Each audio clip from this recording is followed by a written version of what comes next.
What's going on, my X-Men? It is me, MT, and welcome back to the Heavy Spoiler Show, y'all. And today, we've got a special treat for you guys. We have combined the 3 breakdowns of the 3 original X-Men movies together in one video for your viewing pleasure. So please, sit back, relax, and enjoy all 3 of these breakdowns, y'all. Let's get into it. What's poppin', X-Men? It's me, MT, and this is a breakdown of the first X-Men film from the year 2000. And thank God Y2K didn't happen, because this movie is an absolute classic that really puts superheroes on the map as more than just superpowered goody two-shoes and spandex, but cemented superhero movies as a legitimate medium to address real-world issues. So let's dive into this movie and a little bit as to how it was made together, my nerd babies. And this movie wastes no time letting the audience know what kind of superhero movie it is, because as the 20th century logo fades away, we can see that the X in the word Fox lingers in the darkness. I have an X that lingers in the darkness. She won't let me sleep.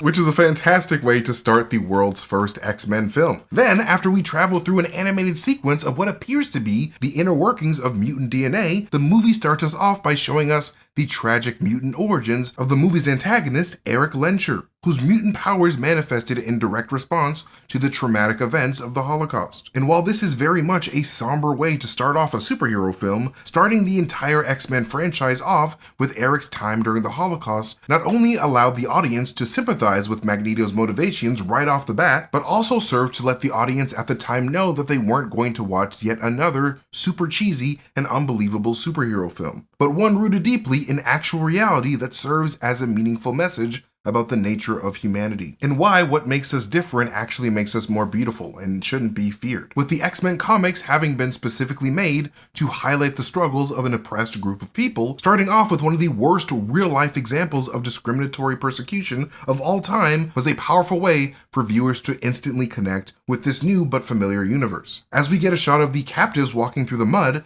the contrast this movie makes by having the captives' gold star brands on their clothes stand out against the otherwise gray and dreary scene is a super profound way of painting the picture of why Magneto cannot stand the darkness of a world that feels the need to label human beings as other. Sir Ian McKellen was actually one of the first people the producers cast for this film, and one of McKellen's biggest reasons for even doing this particular comic book movie was because he was drawn to this movie's realistic and human script centered solely around topics of discrimination, something that he could personally relate to in his own way, being a gay man all his life. But anyways, as Magneto uses his powers for the first time on the Gate, you can see that he is also using his powers to keep 4 whole Nazi assholes from taking him down. It is literally only when he is knocked unconscious that the men are able to bring Eric to the ground, which is kind of super impressive for his first time. Then we fast forward to the modern day to Rogue's hometown in Meridian, Mississippi, which is the same state that Rogue actually comes from in the comics, although comic book Rogue hails from the fictional Caldecott County instead. As Anna Paquin's Rogue talks to her boyfriend, we can see imagery on the wall foreshadowing the future events of the movie. A postcard of New York City with a cutout of the Statue of Liberty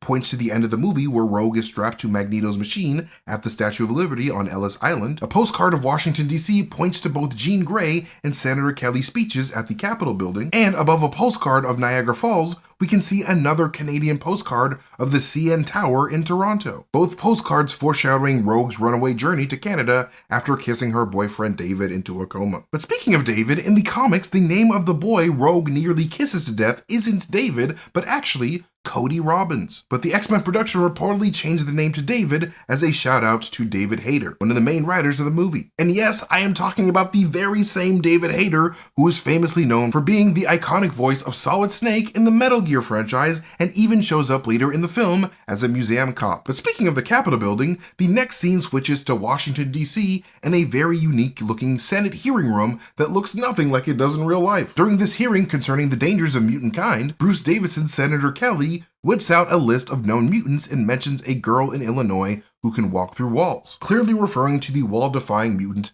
Kitty Pryde, who is mostly a background character played by actress Sumela Kay that we can see attending both Professor Xavier and Storm's classes later on in the film. But speaking of Senator Kelly's list of identified mutants, we also get our first potential appearance of Mystique in this film, technically, as we can see the form of Henry Gyrich handing Kelly that list during Jean's speech. Magneto does tell Kelly that Gyrich has been dead for quite some time later on, so there's a chance that the real Henry Gyrich was never in this movie at all. But as Senator Kelly ends his xenophobic speech to a standing ovation, you can see that his head is perfectly framed against the shining golden image of the Capitol building in the background. Likely a decision by the director to make him look like the shining holy savior figure for America that Senator Kelly believes himself to be. And also, when Xavier confronts Eric in the hallway of the Capitol building, I love the subtle big white X-shaped beams in the background as they talk about the future of mutant kind. A very clever way to visually represent the tense atmosphere of this scene in an X-Men film. Also, the use of shadow to cover Eric's face until he actually turns to face Xavier was a baller choice because right off the bat, it shows that Magneto is the type of villain who plots in the shadows, only revealing himself when he chooses. And according to movie producer Rolf Winter, they intentionally focused on molding Professor X after Martin Luther King and Magneto after Malcolm X, which I thought was a fantastic choice to really sell this superhero world as a relatable one, as those two real-life warriors against discrimination had two very different ways of seeking change. But anyways, we then meet up again with Rogue in northern Alberta, Canada, after getting a ride from a truck driver played by George Buza, who also played the X-Men Beast in the 90s X-Men animated series. Buza drives a Liberty truck, which is yet another piece of foreshadowing towards Rogue's eventual trip to the Statue of Liberty, as well as just a shout out to the concept of liberty in general in a movie about discrimination. His character can also be seen sleeping behind a toy truck while Wolverine and Rogue sit at the bar. Alberta, Canada is also where Logan originally grew up as a boy in the comics, which is likely why Alberta was chosen as the first appearance of Wolverine in this movie. Also, here's a crazy fact: as iconic as Hugh Jackman has been in the role of Wolverine ever since this movie, he wasn't actually the first choice. Russell Crowe was actually approached first, but turned the role down due to him feeling like he didn't want to play a Wolfman, leading to actor Doug Ray Scott being initially cast in the role. However, because Scott was also tied up with filming Mission Impossible 2 as that movie's main villain, Doug Ray was forced to drop out as Wolverine, leading to Jackman getting a surprise callback 9 months after he initially auditioned for the role. But anyways, when Logan approaches the bar, we can see that he's wearing the same jacket that we see him get from that old couple that got assassinated in Logan's origin story, painfully detailed in X-Men Origins Wolverine. Shout out to the spoiler man Paul for that one, because he's a smart British man. But anyways, moving on, as Rogue hitches a ride with Logan, she notices his Canadian-style dog tags that he got shortly before he had his adamantium skeleton installed at William Stryker's secret military base at Alkali Lake. Then, after Wolverine learns a hard lesson about seatbelt safety, we're introduced to the X-Men universe's first iteration of Sabretooth, played by actor Tyler Mane. A dude built like a wrestler. Well, mostly because he actually used to be one before the shooting of this movie. Dude was a whole WCW wrestler. The role of Sabretooth was actually initially offered to wrestler Kevin Nash, but pay disputes caused Nash to turn the role down. Then, after Sabretooth knocks Wolverine out after absolutely launching the man with a tree, we can see that Wolverine's claws naturally retract when he's unconscious, implying that Wolverine has to be awake to consciously flex his claws outwards. There seems to be a degree of mental focus with Wolverine's powers. Then, as Halle Berry Storm and James Marsden Cyclops go to save Rogue, we can see that Cyclops purposely reduced the strength of his eye beams in order to not send Rogue to heaven by accident. Would Rogue go to heaven? I don't know. She put that boy in a coma. We can see Cyclops use a special dial on the side of his visor to regulate his powers later on in the movie when he uses his powers to remove Toad's surprise slime from his girlfriend's face. In the comics, Toad's saliva is actually incredibly acidic to the point of being able to melt most things. So let's just say Jean is lucky her face card did not get declined in X2 and X3. She's still hot, still very hot to this day. Jesus Christ. Famke Janssen. Anyway, sorry.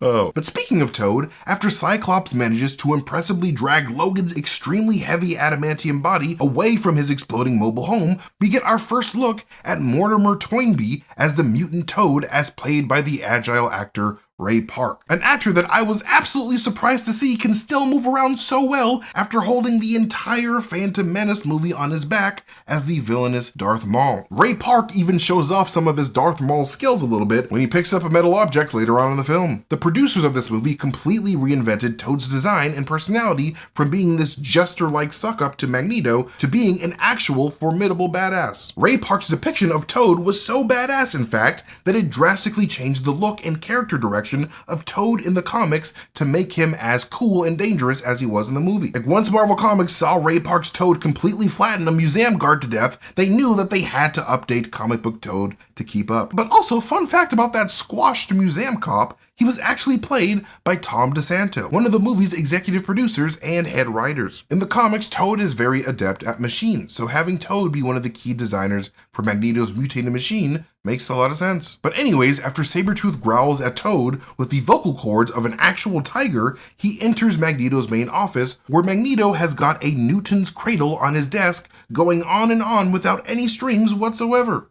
I thought that this was a clever way to show the audience the extent of Magneto's mastery over metal, because he is able to carry on a full conversation and fully walk out of the room before his Newton's cradle fell apart. We then get our first look at the subterranean secret HQ of the X-Men as Jean attempts to put an IV into an unconscious Logan. Fun fact about the X-Men's basement hallway to Cerebro, all the walls of the set are actually floating, as they're all attached to the ceiling of the production studio, with the Cerebro room itself being located on a completely different set. They did this so that they could make lighting for this scene a lot easier. But anyways, even though X2 had yet to come out, I love how they sort of tease Wolverine's trauma from his past experimentations when he immediately enters fight or flight mode the second he realizes he's about to be poked and prodded. Like, some part of his fractured memory seems to push into major defense mode here. And as Logan starts to run into the X hallway, he runs into the X-Men's uniforms being housed in glass cases, much like Batman tends to house the costumes of the Bat family in his underground hideout. Even though the producers didn't want to undermine the realistic aspect of their universe with the X-Men running around in yellow spandex,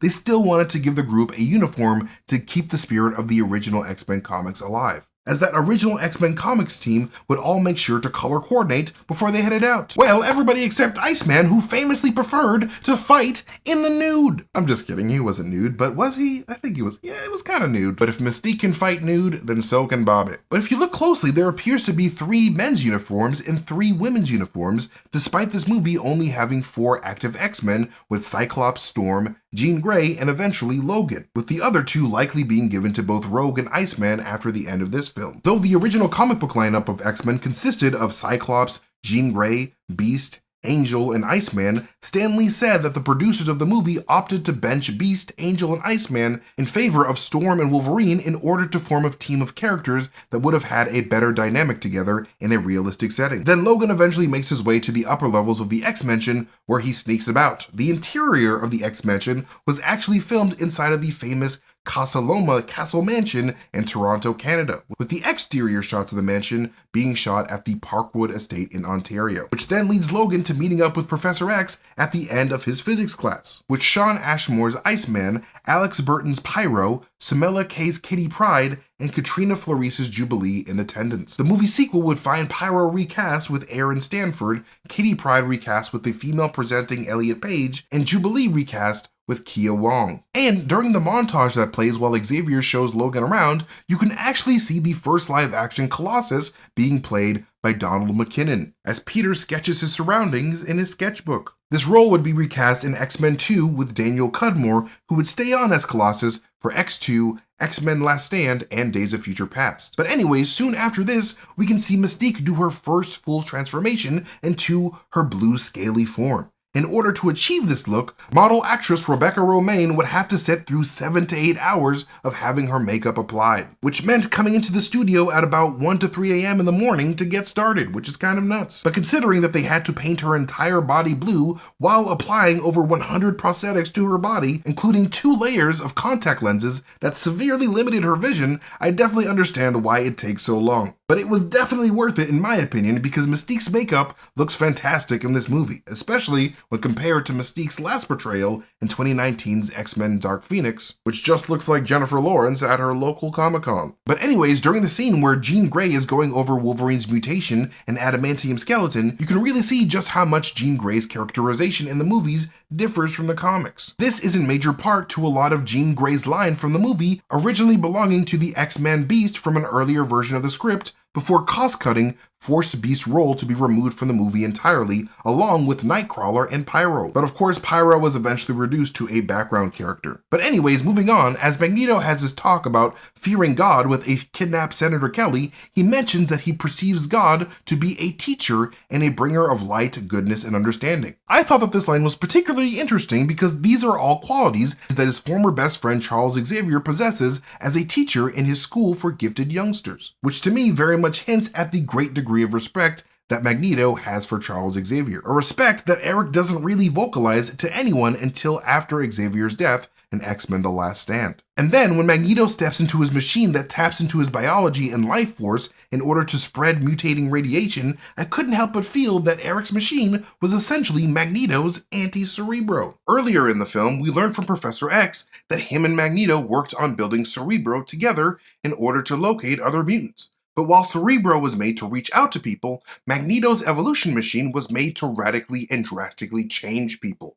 So both of their machines very much reflect their respective characters and missions. But anyways, after this, we then see Jean Grey unlocking quick flashes of memory from the day all those war generals gathered around to watch a hairy Canadian man get baptized in adamantium. Fun fact, Kevin Feige was actually supposed to be one of the generals in this scene, but unfortunately his cameo did not make the final cut. Way before his days as the head of the MCU, Kevin Feige's first producer credit was as an associate producer for this very movie, so it's a bummer for his cameo to get deleted for sure. However, Kevin Feige would get his chance to get an X-Men cameo in the pages of X-Men 21 from 2021. But a cameo we did get in this movie is of course from none other than Stan the Man Lee, as we can see him as a hot dog vendor when a mutated Senator Kelly arrives on the beach. But while Stan Lee is a highlight of this scene, I also found the symbolism of this moment to be quite powerful, because much like evolution caused fish to walk on the shores of land millions of years ago, a newly evolved Senator Kelly emerges onto the beach in the same symbolic way. Kevin Feige would also bring back this beach evolution symbolism with director Chloe Zhao at the start of their evolution-centric Eternals film, as the first deviant of that movie symbolically emerges onto a beach as well. Moving on, when Storm's group of X-Men go to pick Rogue up from the train station, Cyclops smiles back at a little boy who smiles at him. This moment wasn't planned at all, but was actually a genuine moment between actor James Marsden and a massive fan of Cyclops from the X-Men cartoon. After that moment was caught on camera, the director decided to keep it in the movie and directed the boy's mother to give Cyclops a dirty look. But while we're on the subject of Cyclops, when Scott accidentally blows the roof off the train station, notice how his I-beams sort of splash against the ceiling like water. The visual effects supervisor for the movie, Michael Fink, leaned into the idea of Cyclops' concussive beams possessing the concussive force of a large body of water. Like, they made sure to not make Cyclops' powers feel like a hot melting laser at all, because that's not how his power set works in the comics. But anyways, fun fact about that scene of Magneto ripping that train car of people apart, the film production actually physically ripped a train car full of people apart to achieve this effect practically, with most of the reactions of the frightened people in the car being 100% genuine. And according to Hugh Jackman, immediately after they yelled "cut" for that moment, sparks started raining down from where the train was cut in half. And there was a spirit of genuine panic among all the actors. But luckily, the production had everything well under control, so nobody died or caught fire that we know about. Just kidding, nobody died. But speaking of Magneto, they actually gave Sir Ian McKellen a bodysuit to wear in order to give Magneto a larger and more intimidating physique. But Magneto doesn't even need to be swole when he's got the power over magnetism, which he uses to spread Wolverine's claws apart before shooting him across the train. Those bendy Wolverine claws were actually one of the 15 different sets of Wolverine claws that they had for this movie, as different situations called for different types of claws. Like when Logan made the casual oopsie of stabbing Rogue through the chest. They needed a different claw set for that. But anyways, a little later when Magneto, Toad, and Sabretooth have a face-off with the cops, we see Magneto threaten to slowly put a metal bullet through a police officer's forehead. A moment I found reminiscent to Michael Fassbender's Magneto's slowly putting a coin through Kevin Bacon's forehead in First Class. So I feel like this moment inspired that moment in First Class later on. But anyways, as the X-Men head off to rescue Rogue in the X-Jet, Cyclops asks Wolverine if he would prefer if they all wore yellow spandex, which was, of course, a light joke at the original X-Men comic designs from the comics, as well as the popular animated series at the time. And although it would have been super dope to see the X-Men in their comic book accurate costumes,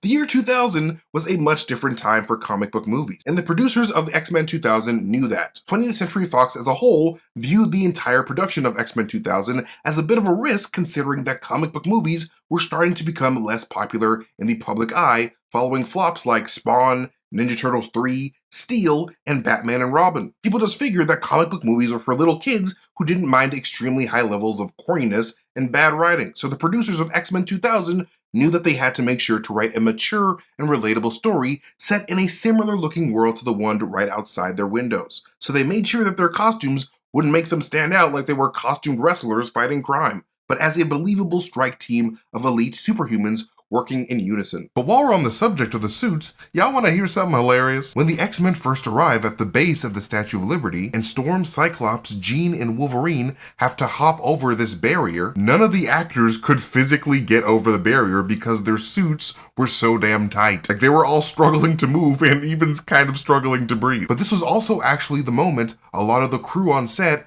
got to see all four of them in costume for the first time. So as soon as the director yelled cut, everyone screamed and clapped at the sight of the X-Men in live action. But anyways, after Logan splits off from the rest of the group and when they arrive at the Statue of Liberty Museum, I love how they have the fake Mystique Wolverine appear from the left of the frame behind the pillar after Logan clearly goes off to the right of the frame, giving the audience a clue that this wasn't the real Logan approaching before she even popped her fake claws out. Fake claws that apparently are still extremely sharp despite not being adamantium themselves. But speaking of that, I find it really interesting how they had Mystique scream out in her own voice when Wolverine cut out her fake flesh claws, because it kind of implies that there is a degree of concentration needed for Mystique to duplicate the voices of others. And also, Mystique didn't originally have that action sequence with her and Logan planned for in the movie. However, after seeing how great Mystique looked in action on set, the production felt compelled to let this blueberry badass battle the bearded bladed berserker. And while Toad faces off against Jean Grey a little later on before giving her his surprise slime, he does a little gestures dance as a nod to the court jester-like personality that Toad originally had in the comics, which I thought was a little nice touch. And later, after Storm tells Magneto about the fate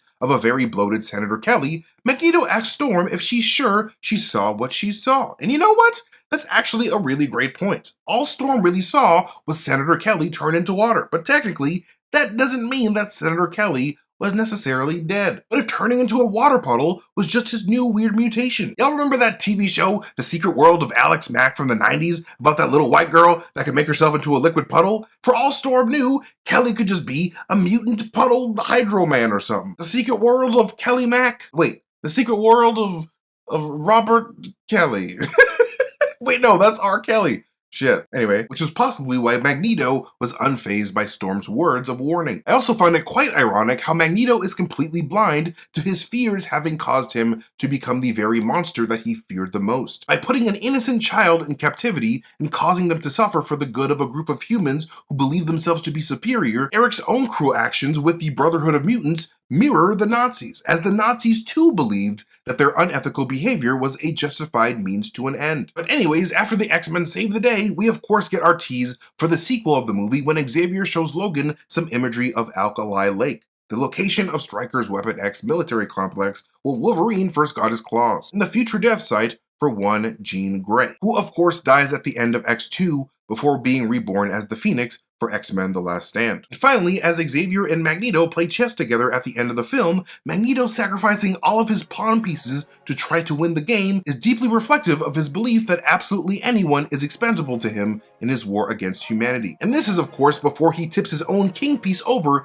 to symbolically concede defeat against Xavier for winning their first battle in what would eventually become a trilogy of a war for the fate of mutant kind.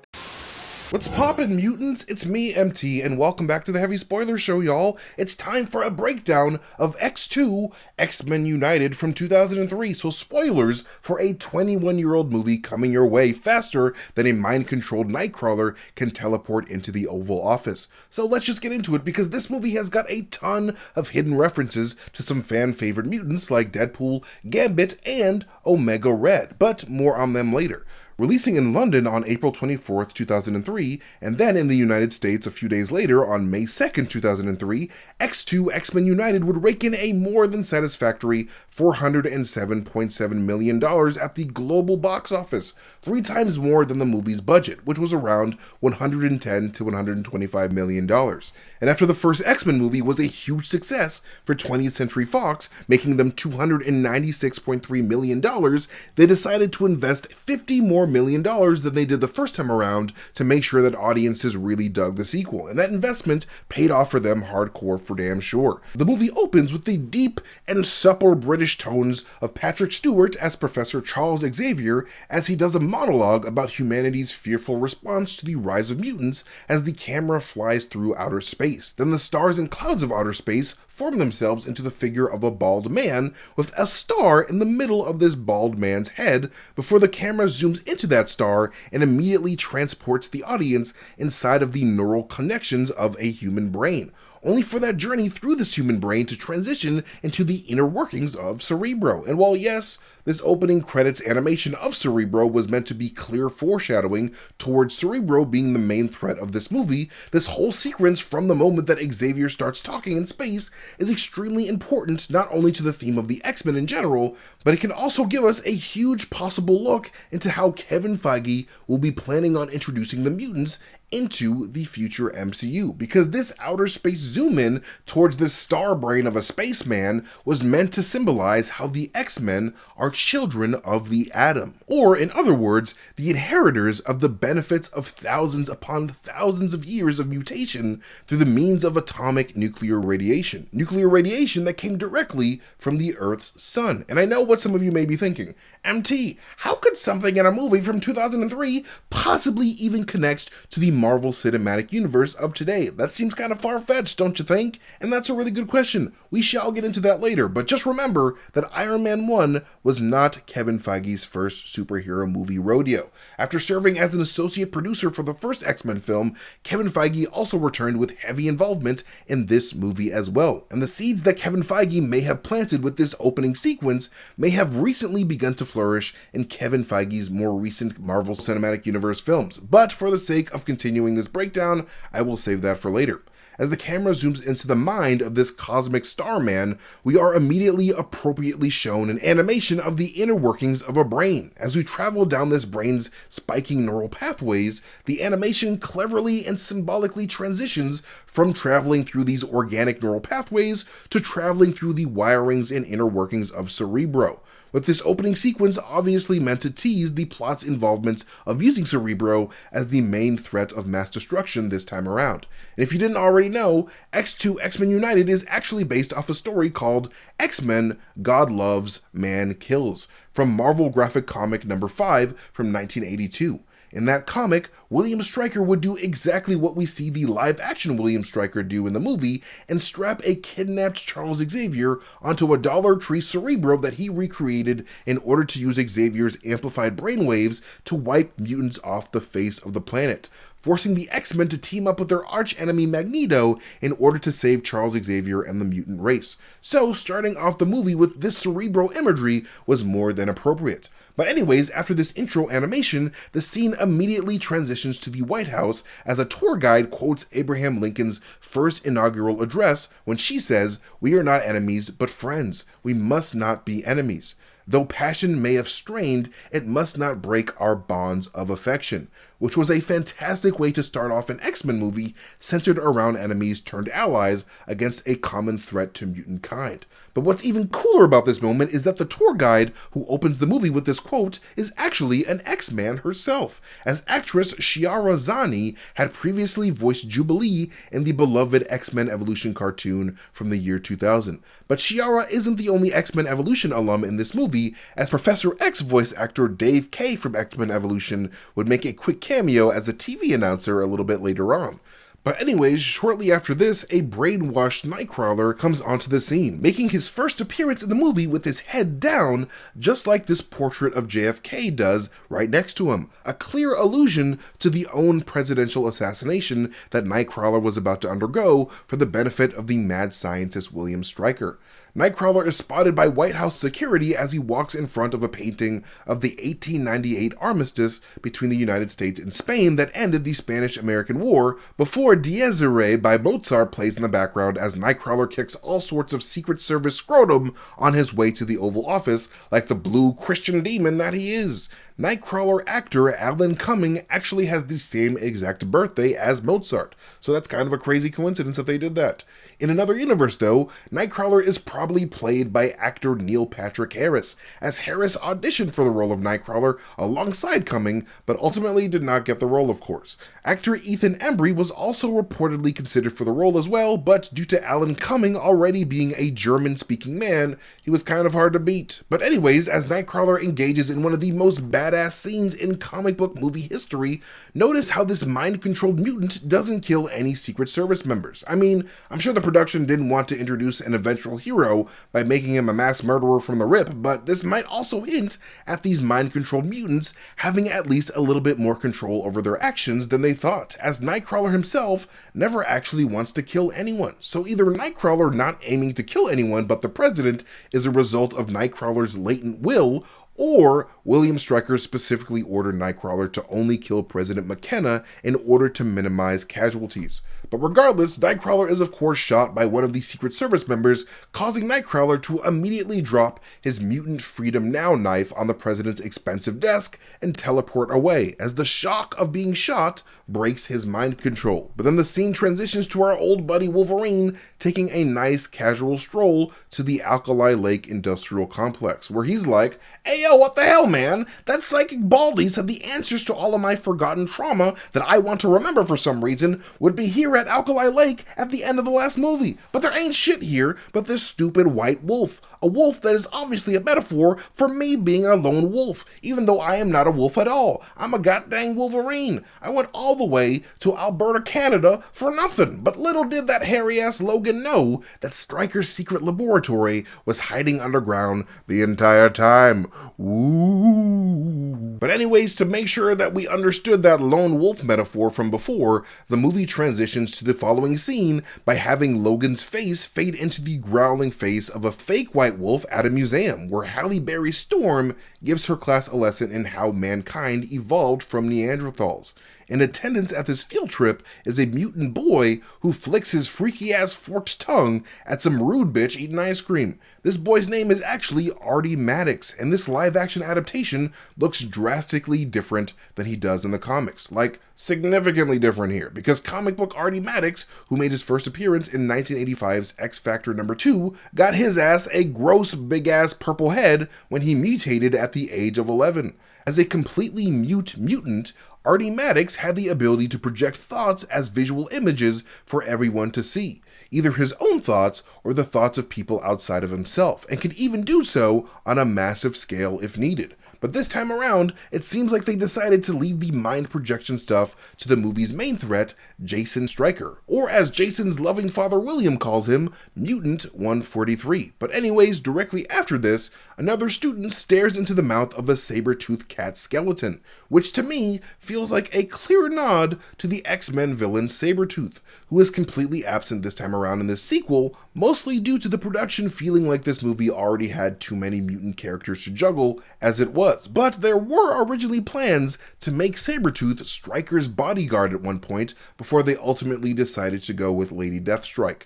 But it's still very nice to see Sabretooth's people get represented in this movie despite his absence. Sabretooth's favorite annoying bestie Toad is also nowhere to be seen in this movie as well, but that's mostly because Toad actor Ray Park was too booked and busy to reprise his role as Magneto's favorite hostile hopping assassin.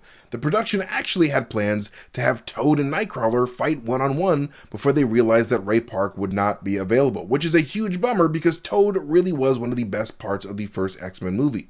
But anyways, a little bit after this, we catch up with both Jean Grey and Scott Summers, with Jean Grey trying to hide that something is clearly wrong with her after the Phoenix Force within her starts to cause her to accidentally read everyone's minds, while also triggering some museum televisions nearby to glitch out like crazy. And I really enjoyed this particular detail of all the technology glitching out because it definitely makes the Phoenix Force feel like it's as hot and powerful as a star capable of causing technology-disrupting solar flares, much like our own sun is known to do from time to time. This feels super appropriate to me considering that the Phoenix Force is actually responsible for the creation of all of the stars and all of the life in the universe itself.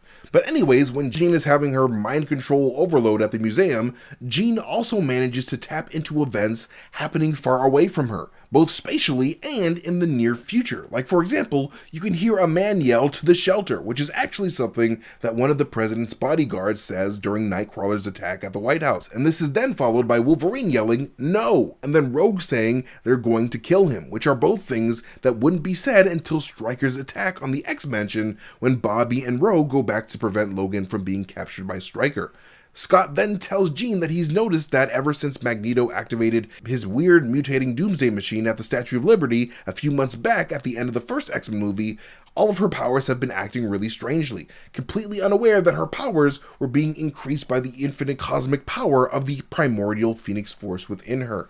Then the scene transitions to Iceman, Rogue, and Pyro being accosted by some human hoodlums looking to smoke their life-ending tobacco cigarettes inside of the museum, when there is clearly a sign a few feet away from them that says smoking is not permitted inside of the museum. But then again, something tells me that neither of these two dudes can read, so, it's not their fault.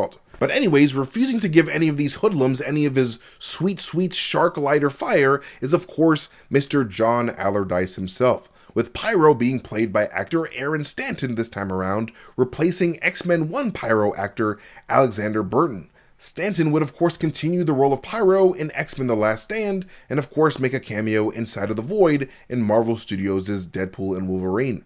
But anyways, Pyro's lighter was themed after a shark specifically because X2 director Peter Feil was a big fan of the movie Jaws. And yes, I know that the director of X2's name is not Peter Feil, but that's how I will be referring to him from now on because frankly, that dude is a massive douche. But anyways, after the kids make a big old scene at the museum, Professor Xavier uses his big brain powers to stop all the non-mutant museum goers in their tracks. And fun fact about this moment actually, a good chunk of these background actors freezing in place are actually professional mimes who have mastered the art of holding their bodies perfectly still, which I thought was a pretty genius decision for this scene. But anyways, after the X-Men learn of the attack on the president, they cut their field trip short and head back to Xavier's Institute for the Gifted, with the exterior shot of the X-Mansion having been a reused asset from the first movie, as the budget did not allow for any new exterior shots of the X-Mansion to be shot in time. As the X-Men discuss who could possibly be behind the attack on the White House, Cyclops immediately places blame on Magneto, with both Jean and Professor Xavier disagreeing that he could have been behind the attack due to him being stuck inside of a plastic prison, which then causes the group to talk about their arch nemesis. And as they all talk about Magneto, notice how both Jean and Xavier are sitting together at a chess table, with Jean on the side of the black pieces and Xavier on the side of the white pieces. Chess was, of course, Magneto and Xavier's favorite game to play with each other, especially whenever Xavier went to visit Magneto inside plastic Guantanamo Bay. Jean sitting on the side of the darker pieces feels like a bit of foreshadowing for Jean's turn to Magneto's side in the third X-Men movie as Eric's most prized queen piece. In chess, the pawns go first.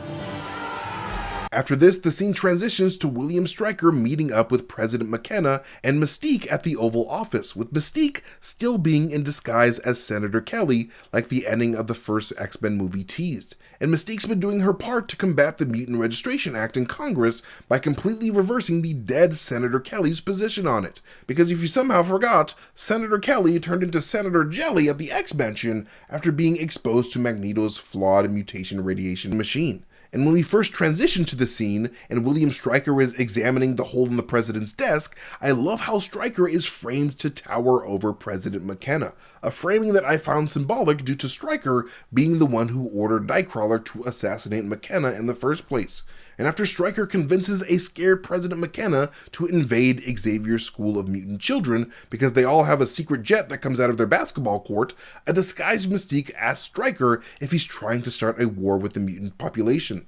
To which Stryker says, "Boy, you better shut your Mitch McConnell looking ass up right now. I was fucking shit up in the Vietnam War back when you were guzzling your mama's titty juice at Woodstock. I know more about war than you ever will, you big nerd. Oh, and by the way, you will never be sexy. Never." And then stormed off, only for Senator Kelly to smirk in his secret little way because he was secretly a sexy blue lady the entire time. But she'll never tell. But no, seriously, Stryker saying that is actually super funny because William Stryker actor Brian Cox is really not that much older than Senator Kelly actor Bruce Davison. In fact, Brian Cox is only 27 days older than Bruce Davison, so unless Senator Kelly was sucking on his mother's titty as a grown-ass man, this doesn't really make too much sense. But then again, you kind of have to give it to Bruce Davison for looking pretty damn young for his age. But anyways, as Stryker walks away, Kelly's eyes glow yellow, so the audience knows that he's actually just Mystique in disguise. But speaking of Mystique's piercing yellow eyes,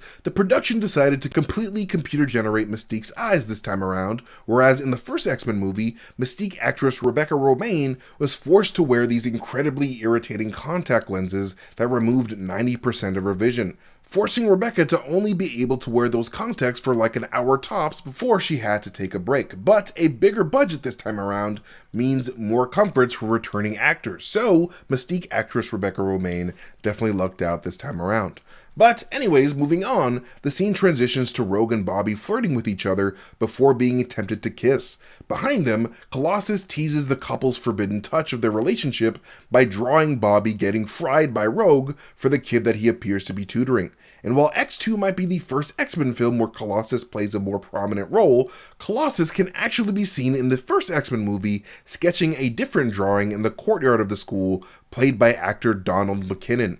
But for this movie, X-Men The Last Stand, and X-Men Days of Future Past, Daniel Cudmore would play the role. But anyways, shortly after this, Wolverine returns to the X-Mansion and discovers Rogue and Bobby are indeed in a relationship, with Bobby being a little jealous of Logan when he sees how excited Rogue is for him to be back. After Logan has his awkward interaction with the soon-to-be-drowned Jean Grey, Logan jokes at Cyclops asking him if he's going to welcome Logan back home, which I thought was pretty significant because I think this was the first time Logan would refer to Xavier's Institute as his proper home.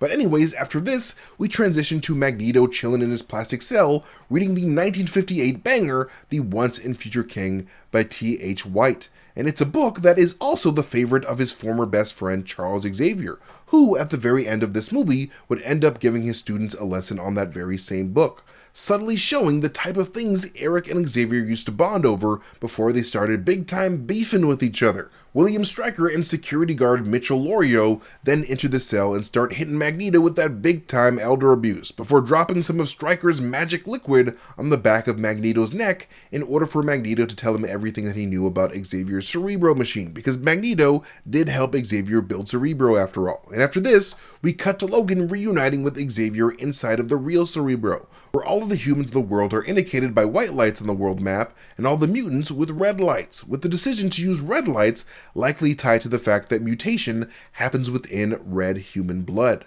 And using Cerebro, Xavier is able to track Nightcrawler's location to Boston, Massachusetts, before sending Storm and Jean to go try to pick him up. Then the scene transitions back to Washington, D.C. when we get this shot of the Capitol building eclipsing the sun, which is incredible symbolism in my opinion, considering what I said regarding the very beginning of the movie with that Starman in outer space. If the atomic radiation from stars in the sun is actually linked to human mutation, then the Capitol building eclipsing the sun in this shot makes me feel like this is supposed to be symbolic of the American government attempting to eclipse mutant kind, which is appropriate as hell considering that the scene that this shot introduces is all about Mystique disguising herself as Stryker's assistant Yuriko Oyama in order to discover Stryker's plans to destroy the mutant race, with Yuriko Oyama of course being more commonly known as Lady Deathstrike in the the comics. As Mystique accesses Stryker's computers, we can see the logo for William Stryker's Department of Domestic Security and Defense before we get an absolute motherload of Easter eggs within the files on Stryker's computer. Like, this dude literally had tabs on literally every mutant under the sun. We've got John Allardyce, Amara Aquila, Allison Blair, Sally Blevins, Elizabeth Braddock, Maria Calisantos, Sean Cassidy, Tom Cassidy, Lila Cheney, Victor Creed, Roberto DaCosta, Lauren Dane, Bobby Drake, Fred Dukes, Angelo Espinosa, Kyle Gibney, Paige Guthrie, Samuel Guthrie, Keniucho Harada, Garrison Kane, Remy LeBeau, Eric M. Lencher, Artie Maddox, Jamie Madrox, Xian Koi-man, Wanda Maximoff, Pietro Maximoff, Kevin McTaggart, Daniel Moonstar, and Aurora Monroe. Then, when Mystique accesses all of the employee files for the guards at Magneto's prison, we can see executive producer Tom DeSanto, producer Lauren Donner, screenwriter Michael Dougherty, fellow screenwriter Dan Harris, and director Peter File are all in this database. And then, a little bit after this, Mystique looks over some of Stryker's folders, which include references like Omega Red, Project Wide Awake, Muir Island, the most powerful mutant of all time, Franklin Richards, Cerebro, John Allardyce again, Ruth Bat Senf, Cecilia Reyes, Everett Thomas, Victor Creed, Nicola St. Croix, Claudette St. Croix, Kurt Wagner, Raven Darkholm, Jamie Madrox, Lila Cheney, Vanessa Carlyle, Wade Wilson, Scott Summers, Doug Ramsey, Allison Blair, Maria Calisantos, Andrea Von Strucker, Andreas Von Strucker, Remy LeBeau, Bobby Drake, Paige Guthrie, Eureka Oyama, Lady Deathstrike, Ohm Cassidy, Artie Maddox, Eric M. Lencher, David North, Tabitha Smith, Galvin Rankin, Dr. Nathaniel Essex, aka Mr. Sinister, Garrison Kane, Mortimer Toynbee, Ileana Rasputin, Teresa Rourke, Sally Blevins, Angelo Espinosa, Guido Carosella, Aurora Monroe Storm, Keniucho Harada, Catherine Kitty Pride, Dr. Carl Lykos, Omega Red, Xavier School, Blackbird, Massachusetts Academy, Trask, Grey Malkin, Zero Tolerance, which is a reference to Operation Zero Tolerance, of course, Project Wide Awake, Beta Flight, Jamie Braddock, Dr. Henry McCoy, The Danger Room, The X-Men Mutant Forge, Department H, The Brotherhood of Evil Mutants, Weapon X, Gamma Flight, Ron Sinclair, Legacy, Salem Center, Franklin Richards again, Alpha Flight, Muir Island, Morlocks, and Kevin McTaggart. But anyways, after Mystique discovers the existence of Stryker's Cerebro 2, aka Dark Cerebro, and prints out the schematics to Stryker's secret base, Mystique turns into the janitor that she saw on her way to the computers earlier and then skedaddles. But not before the real Eureka asks the secretly sexy janitor what he's doing inside of the room. And while this moment may seem insignificant, it most certainly was not for Lady Deathstrike actress Kelly Hu, as that line to the janitor is literally the only line that Eureka gets to say over the course of this entire movie, which is kind of wild. But anyways, the scene then transitions to this abandoned church in Boston, Massachusetts, where Nightcrawler is hiding out at. Outside of the church, you can see some graffiti that says, "Nature laughs last," which is a thematic nod to the X-Men universe's overall theme of natural evolution always winning out in the end. After Storm and Jean subdued a scared Nightcrawler, we then get a shot of this poster from Nightcrawler's days performing at the Berlin Circus as the Amazing Nightcrawler. And a little later, when Scott and Xavier go to visit Magneto in his plastic prison cell, Xavier is wheeled by none other than director Peter File himself before Xavier is passed off to Mitchell Lorio. When Xavier and Magneto meet up again for the first time in this movie, Magneto brings up Xavier's past academic history with William Stryker's son Jason, a son that William Stryker wanted Xavier to try to cure of his mutant affliction. When Stryker realized that Xavier was just some pro-mutant hippie, he yanked Jason out of Xavier's school, causing Jason to lash out and torture his parents with his illusion powers. So much so that Jason's own mother would power drill her own skull just to make Jason's illusion stop. And the day that she did that was the day that Stryker's entire family died in his eyes, as William would refuse to acknowledge Jason as his real son, but merely Mutant 143. And since he only saw Jason as a tool, William would essentially start milking Jason for his spinal fluid, which is what William would use to make his mutant mind control juice for this movie. Real messed up family, man. But you know, William Stryker is just a messed up dude. And because of that, not only does he knock Xavier and Scott unconscious in order to use them for his goals later on, but he also initiates his attack on Xavier's school at the same exact time, with one of his men tranquilizing the kid mutant named Jones first, which is hilarious considering that Jones would tell Wolverine earlier that he literally never sleeps. So, you know, I hope that boy enjoyed his first ever post-puberty nap. And as the invading army goes from room to room tranquilizing children like the big man that they are, they run into Kitty Pryde's bedroom, where she is played by actress Katie Stewart this time around, filling in for actress Sumela Kay from the first movie. And a little later, the young mutant Siren screeches at the sight of Stryker's army, with Siren being played by actress Shauna Kane. But what's actually a bit disappointing though is that there were originally plans to introduce the Sentinels to the X-Men universe as part of Stryker's Goon Squad in this movie, but that idea didn't really get past the concept art phase. But I gotta say, the concept art does look pretty damn sick, not even gonna lie. But as the X-Men are making their escape, Wolverine finally comes face to face with William Stryker, the man that has been haunting his memories. But before he can get answers from Stryker, Iceman creates a massive wall of ice between them. A wall of ice that was actually a big-ass wall of real ice that weighed a whopping 1.75 tons. And while making their escape, the group hop into Cyclops' blue 2004 Mazda RX-8 and then head to Boston, Massachusetts, while Stryker gets his grubby old man hands on Cerebro. And a little later, before Mystique shoves a bunch of iron right up that security guard's Tony Stank, two iconic X-Men characters can be seen debating on the TV at the bar, with one of these gentlemen being Dr. Hank McCoy, aka Beast of the X-Men, played here by actor Steve Bacek before being replaced by Kelsey Grammer in X-Men The Last Stand, X-Men Days of Future Past, and The Marvels, and then Nicholas Hoult in the First Class timeline. But the other iconic mutant that Hank is actually debating, while he can't really be seen in this shot, is actually the mutant Sebastian Shaw, a character that we wouldn't really see in live action until X-Men First Class, and this was actually revealed in the X2 novelization, with the novelization also revealing that we were actually supposed to see the origins of Beast's blue fur transformation at one point in this movie, specifically triggered by the activation of Dark Cerebro on all mutant kind. In the novelization, Hank McCoy's Dark Cerebro headache causes him to freak the hell out on TV and transform into his blue beastly form. But that idea was cut out from the actual movie, which is kind of a bummer. But anyways, Bobby then brings the X-Gang to the Drake family household in Boston, Massachusetts, a family full of intolerant dumbasses. And before his family knows that he's there, Bobby brings Rogue up to his bedroom, where we can see that Iceman was a big fan of snowboarding even before his mutation, with a poster for the famous snowboarder Sluggo Boyce even visible in the background as Rogue changes.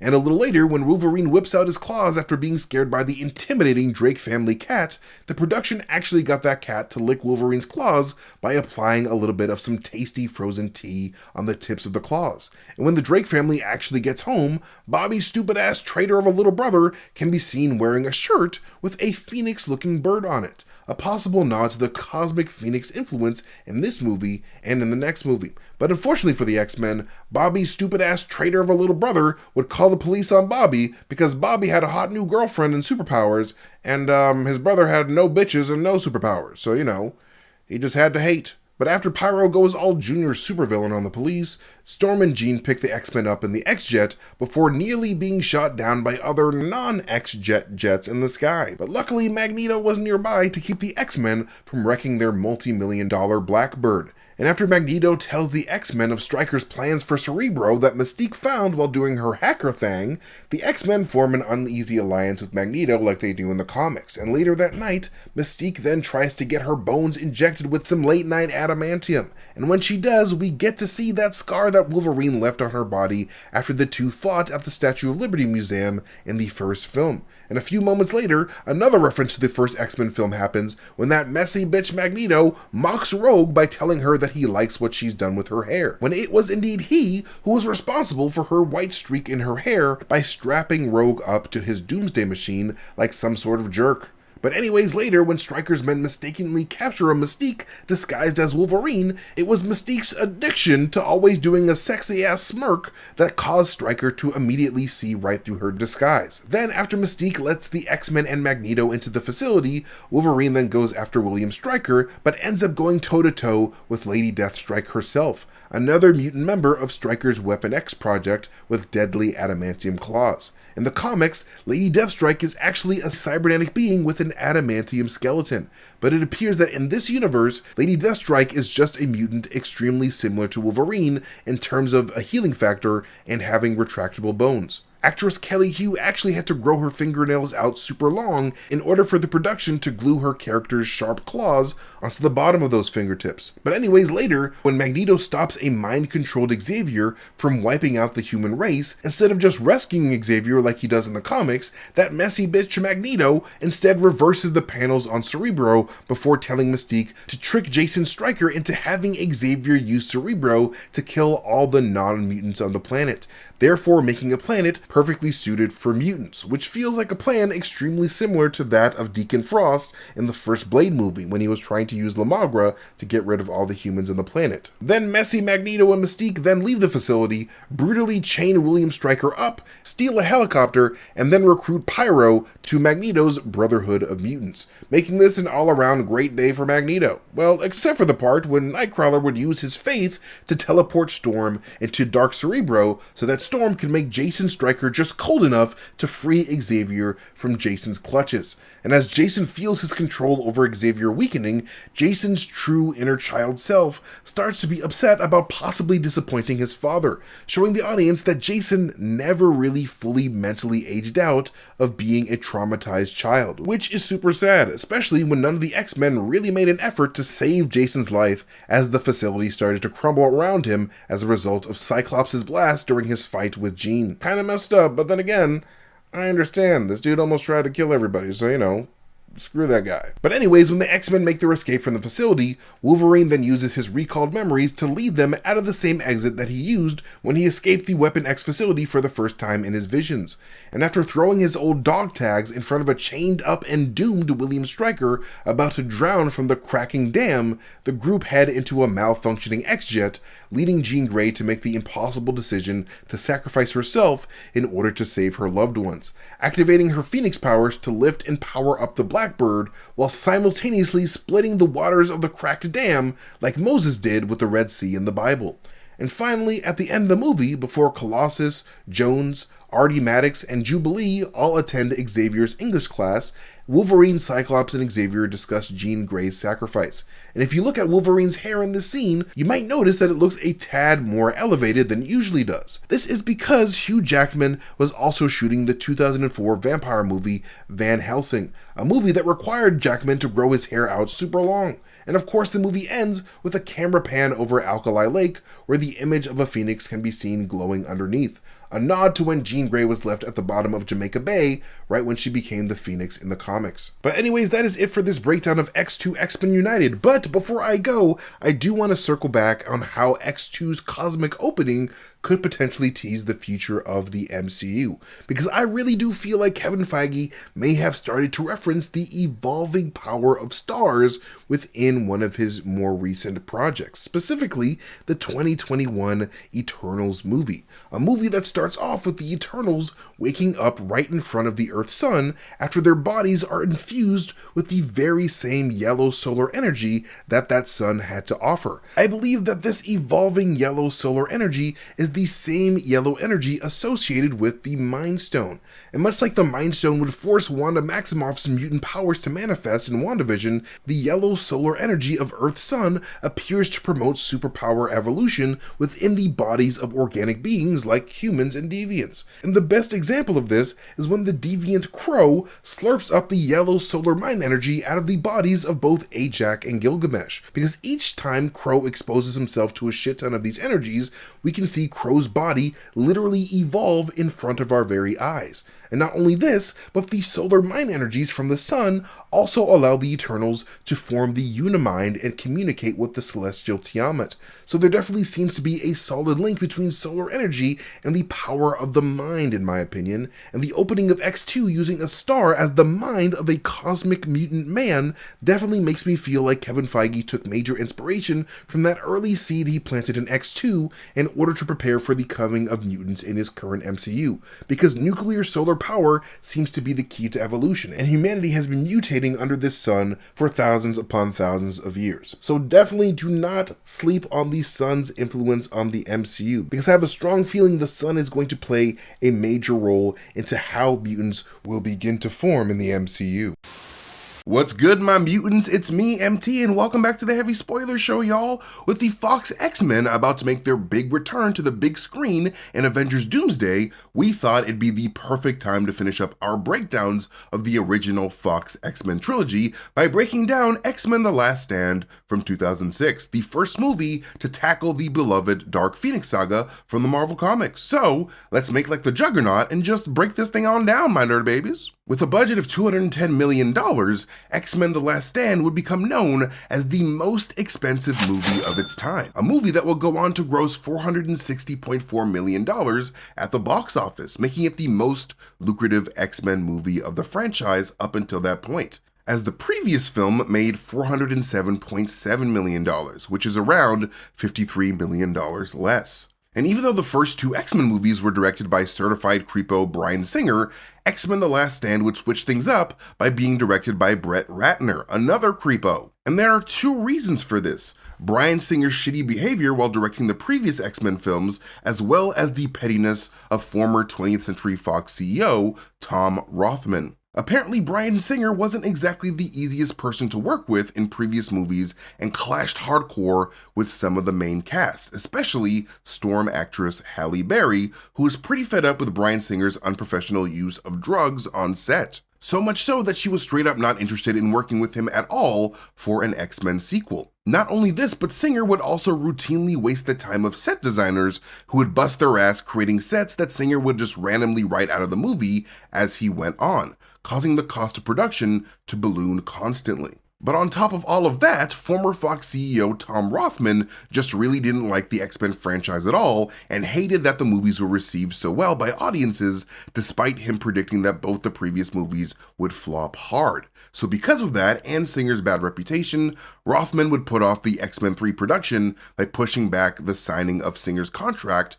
for a third film. However, because of this, Warner Brothers would see that Bryan Singer was single and ready to mingle and scoop his ass up to direct a Superman movie, with that Superman film eventually becoming the critically mixed Superman Returns film from 2006. However, when Tom Rothman found out about Bryan Singer's big Superman deal, bro crashed the hell out hard and even had Bryan Singer kicked out of the Fox studio lot. And because he was extra petty, Rothman would then rush the X-Men 3 production to find a director that could make the X-Men movie before Superman Returns came out. And Bryan Singer would eventually go on to very much deeply regret choosing Superman Returns over the opportunity to conclude his X-Men trilogy his way, especially after seeing how badly X-Men The Last Stand actually turned out. But you will not regret heading on over to HeavySpoilers.shop to pick up some nerdy merch for your bodies. We've got an incredible new full power shirt inspired by Cyclops of the X-Men that you guys can wear while watching Avengers Doomsday. Or you can rep the God Doom himself by wearing our new Emperor shirt inspired by Dr. Doom. We've got all that and so much more over at the Heavy Spoilers merch store, so be sure to visit today.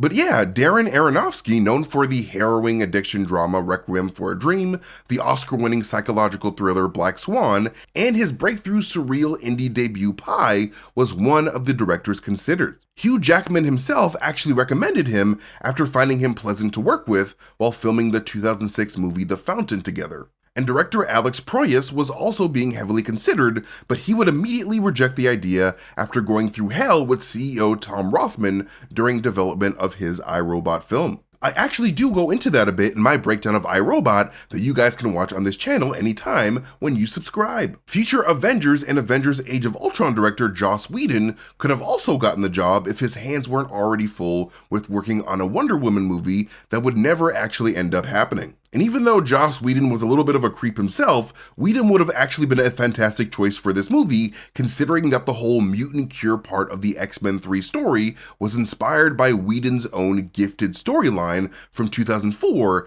that spanned astonishing X-Men issues 1 to 6. Peter Berg, known for directing the sports drama Friday Night Lights, the biographical war film Lone Survivor, the superhero action movie Hancock, and the disaster drama Deepwater Horizon, also turned down the opportunity to direct the film, as did Zack Snyder, who was far too busy working on his smash hit 300 to do an X-Men movie. Eventually, the production would manage to secure director Matthew Vaughn for the job. However, Vaughn would end up dropping out for a number of reasons. Not only did Matthew Vaughn not believe that a good X-Men movie could be made in Tom Rothman's rushed timeframe, but he also wasn't a fan of how sneaky and deceptive the Fox executives at the time were being with Storm actress Halle Berry. Apparently, Matthew Vaughn discovered that the Fox executives were planning on tricking Halle Berry into signing onto X-Men 3 by making a fake script, which started with her saving an African village with her superpowers, knowing damn well that they weren't ever going to use that script at all as soon as she was legally obligated to return.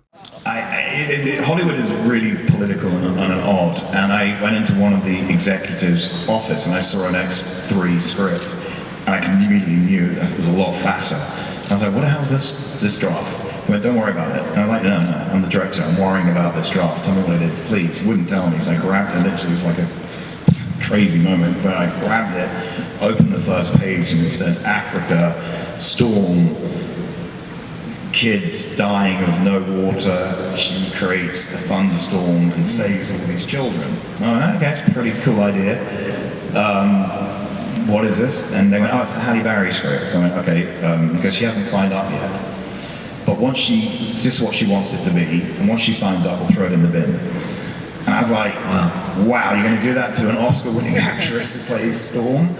I'm out of here. So I quit at that point, because I thought, minced meat. So that stayed with me, and that made me think, Hollywood, look, they do some stuff well, but not in my style. But yeah, as soon as Matthew Vaughn saw that they were going to treat Halle Berry that way, his conscience pushed him to leave the production. And when he did, Tom Rothman crashed out once again, threatening him by saying that he would never work in this town again. But Matthew Vaughn would famously go on to direct beloved films like 2007's Stardust and 2010's Kick-Ass before getting a chance to tackle the X-Men and 2011's X-Men First Class. But yeah, about 6 days after Matthew Vaughn left the production, Fox would end up hiring Brett Ratner for the directing job. And with Singer gone, Halle Berry would eventually sign on to do X3. But her decision to do so was motivated by her career taking a huge hit following her embarrassing appearance in the 2004 Catwoman movie. But yeah, composing the score for this film is composer John Powell, who was known for his awesome work on the Bourne Identity trilogy and recently for both of the Wicked movies. And it was actually because of his work on the Bourne Identity that Brett Ratner chose him to do the music for X-Men The Last Stand. Composer John Ottman was originally tapped to do the music for the movie back when Bryan Singer was thought to be involved, but he ended up working on Superman with Singer instead. And much like the Marvel movies of this time, X-Men The Last Stand begins with a Marvel logo animated with flipping comic book pages. But this time around, most of these comic book pages are from the X-Men story arcs that inspired this third X-Men movie. Mainly Chris Claremont's Dark Phoenix saga from 1980 and Joss Whedon's Gifted story arc from 2004. The movie then brings us to a New York suburb 20 years in the past in the year 1986. And even though this location is made to look like New York, the production actually filmed this scene in Vancouver, Canada. The Grey residence actually resides at 1769 Golf Club Drive in Tsawwassen, British Columbia. And this city is no stranger to paranormal happenings, as the 1995 Jumanji film was also filmed in that city as well. And rolling up in their Mercedes-Benz 600 are a young Charles Xavier and Eric Lenscher. And the scene was actually a bit of cinematic history, as it marks the first time where de-aging visual effects had been used in a major motion picture. The geniuses at Lola Digital Effects used a bunch of younger photographs of Sir Patrick Stewart and Sir Ian Mckellen in order to bring the effects to life. And honestly, for 2006, this effect looks pretty damn good and holds up very well to this day. I mean, the effect is still very noticeable by today's standards, but it still looks pretty damn fantastic if you ask me. And as the two walk up to the Grey residence, we can see that Magneto is wearing his favorite hues of red and purple, the same colors as the Magneto costume in the comics. And Charles Xavier is very noticeably walking on feet instead of in a wheelchair. And while we don't exactly know what happened to land Charles Xavier in a wheelchair in this particular cinematic timeline, we do get an explanation for that in 2011's X-Men First Class when we see a bullet deflected by Magneto ricochet into Charles Xavier's body, paralyzing him.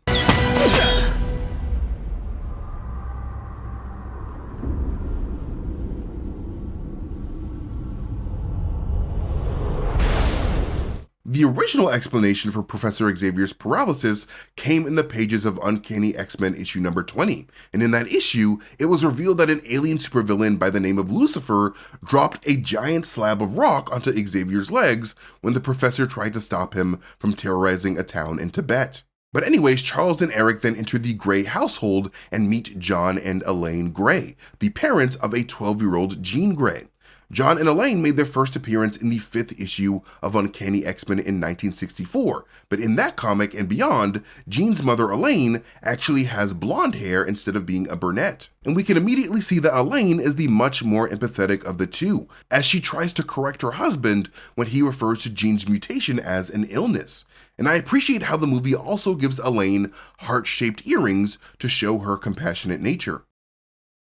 Professor Xavier and Eric then ask to speak to Jean Grey alone, and when they do, Jean Grey immediately showcases how powerful she is by lifting all the cars in her neighborhood with her telekinetic powers. And in addition to these cars, she also manages to lift the lawnmower of one of her neighbors, with that neighbor being played by famous Dark Phoenix Saga writer Chris Claremont. And right after that, we get another cameo from Cameo King and Marvel god Stan Lee as a neighbor watching the water from his garden hose levitate upwards. Charles then challenges Jean to let them help her control her powers before her powers control her, before we jump forward in time 10 years to around the year 1996. We then see the exterior of Worthington Labs, which is actually the Sheraton Wall Center in Vancouver, British Columbia. And inside, we see a young Warren Worthington III, played by an 11 to 12-year-old Caden Boyd, who famously played the dreaming protagonist in 2005's The Adventure of Shark Boy and Lava Girl. He ruined my dream journal!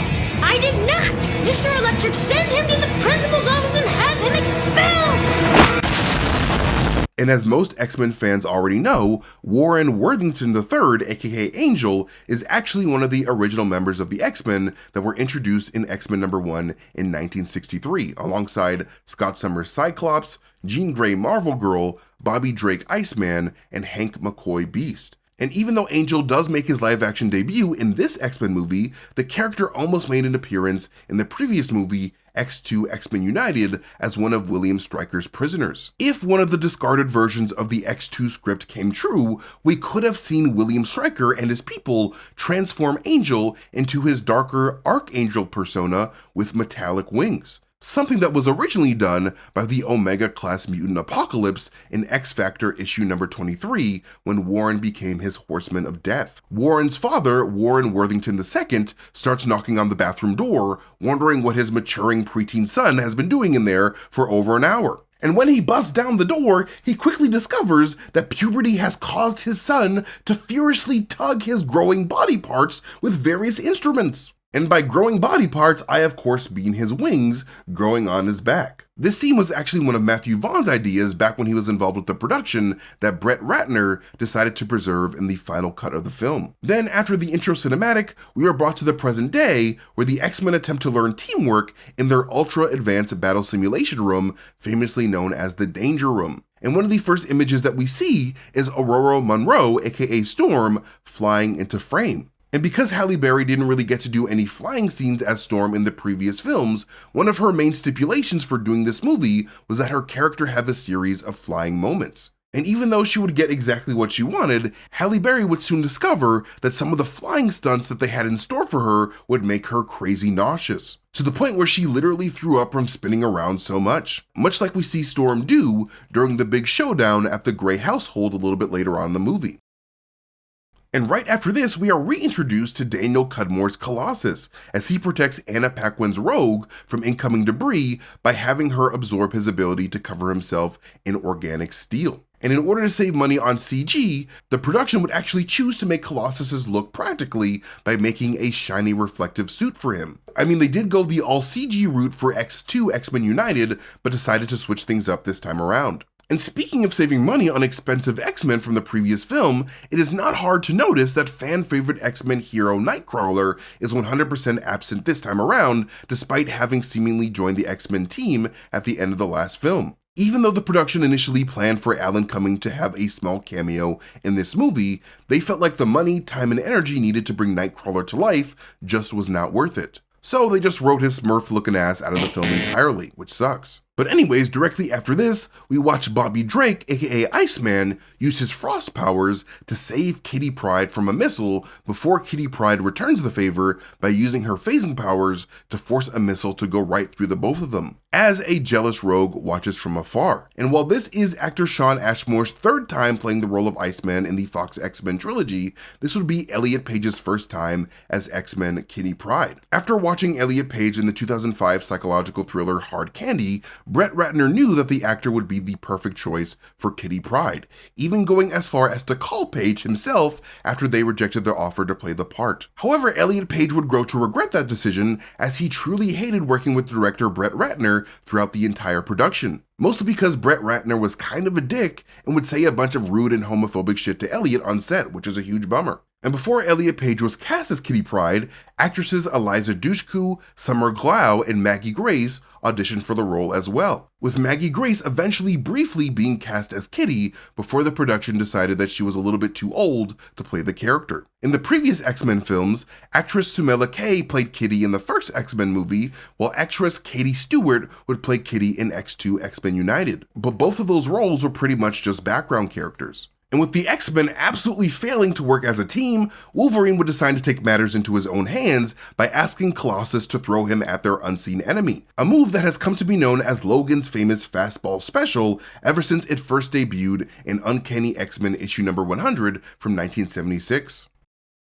Wolverine does his slicing and dicing off screen before it's revealed that the X-Men have been fighting a giant simulation of a Sentinel, the infamous mutant hunting machines from the X-Men comics created by Bolivar Trask in the pages of 1965's Uncanny X-Men number 14. And it's kind of weird how the Sentinels show up for the first time in this universe as a Danger Room simulation before actually appearing as threats created by Bolivar Trask in X-Men Days of Future Past, but I still appreciate the reference nonetheless. And speaking of the Danger Room, apparently if Brian Peter File Singer got to direct this movie instead of Brett Ratner, he apparently would have shown Scott Summers taking the initiative to build the Danger Room himself, specifically as a result of losing Jean Grey in the previous movie. Jean's loss would have pushed Scott to make the X-Men better, so we didn't have to suffer a major loss like that again. And speaking of Scott, the movie then transitions to him grieving the loss of Jean Grey alone in his bedroom before he experiences images of a drowning Jean calling out to him from Alkali Lake. And what's particularly interesting about this moment is how the production seemed to purposely put a painting of a red ocean behind Cyclops' bed and head, like a symbolic piece of foreshadowing towards his own demise at Alkali Lake at the hands of the red-haired Phoenix. And in response to this vision, Cyclops leaves the mansion to head towards the lake, ignoring Wolverine's attempts to encourage him to move on. And after this, we are shown the exterior of the Department of Mutant Affairs, which is actually an office building at 1075 West Georgia Street in Vancouver, British Columbia in real life. And if you're a fan of the Arrow TV series, the rooftop battle from the second episode of season 1 was also filmed at this building. And inside the Department of Mutant Affairs is Dr. Hank McCoy, the X-Man known as Beast and Secretary of Mutant Affairs. This is the first time the role of Beast will be played by actor Kelsey Grammer of Frasier fame, with Hank McCoy actually appearing in a quick cameo on TV in X2 X-Men United as played by actor Steve Basic. Much like I mentioned in my heavy spoilers breakdown of that movie, Kelsey Grammer was actually so enthused about the idea of portraying Beast Beast that he actually went through the audition process for it, something that Grammer rarely ever did at that point in his career. Grammer was actually cast in the movie back when Matthew Vaughn was director, and Brett Ratner decided to keep him on when Vaughn left. Matthew Vaughn was also responsible for the casting of juggernaut actor Vinnie Jones as well. But before Kelsey Grammer's casting, actor Jason Flemyng was heavily considered to play Beast when his buddy Matthew Vaughn was going to direct the project, but that never ended up panning out. But luckily, Matthew Vaughn would get a chance to work with Flemyng on an X-Men movie when he got to direct X-Men First Class years later, casting Flemyng in the role of the teleporting Azazel. Afterwards, actor Sam Neill of Jurassic Park fame was apparently cast as Beast at one point, but had to drop out of the film due to other commitments. But yeah, as Beast hangs upside down from his ceiling, he holds a real-life copy of the October 2005 edition of Scientific American magazine, with the article tracking mutations by writer Dennis Draina very likely being the focus of Beast's attention. And we can also see that Beast has green eyes in this movie, which differs from Nicholas Holt's Beast that would be introduced in 2011's X-Men First Class, which shows Beast with yellow eyes instead. My blue eyes, white dragon! Sorry. And in order to achieve the look of Beast, Kelsey Grammer had to sit in the production's makeup chair for about 2.5 to 3 hours. But luckily, the makeup removal process was much shorter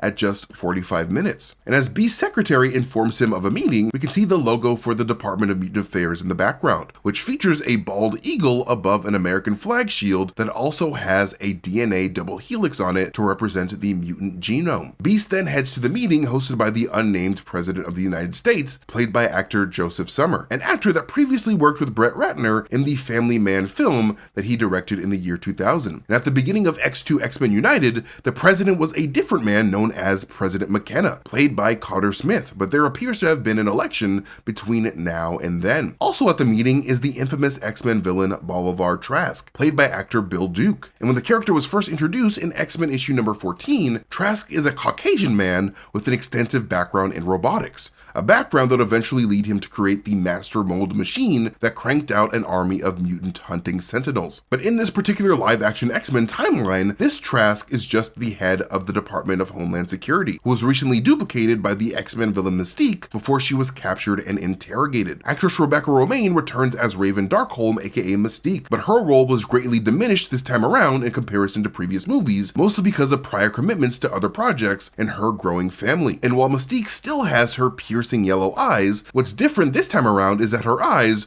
are completely computer generated, which was a huge relief for Rebecca after suffering with super uncomfortable and irritating yellow contacts in the previous 2 films. However, even though Rebecca Romijn's eyes were comfortable, Rebecca herself wasn't exactly comfortable working with Brett Ratner, and would later go on record to say that she was thankful that the director got publicly canceled during the height of the Me Too movement. But anyways, as the movie transitions to Mystique's interrogation, she mocks the interviewer by transforming into Magneto, the very magnetic madman that they were all searching for. And on Mystique Magneto's chest is the number 0001, which likely refers to X-Men issue 1, which featured the first appearance of Magneto along with the OG X-Men. And after witnessing Mystique assault her interrogator, the president and his staff then transitioned to the real matter at hand, the intel that Mystique was trying to steal from the FDA regarding a young mutant named Jimmy, aka Leech. Introduced in 1983's Uncanny X-Men 179, Leech has the power to deactivate any mutant power, much like we see in this movie. However, unlike this film, comic book Leech has slightly deformed green skin that very much alienated him from the rest of society. But for some reason, Brett Ratner decided to just make him look like a bald white boy, played by actor Cameron Bright. Recently, there was actually a reference to the character Leech in one of the latest trailers for Insomniac's new Wolverine video game, where he is pictured in all of his green-skinned glory. Beast then learns that Worthington Labs has used Leech's DNA to manufacture a cure before the movie brings us to Xavier School for Gifted Youngsters. The production would return to Hatley Castle in Colwood, British Columbia, Canada to film the X-Mansion scenes, much like they did in X2 X-Men United. And this mansion was also the same mansion used for the Smallville TV show for Lex Luthor's home. We then hear the voice of Charles Xavier as he says the following. When an individual acquires great power,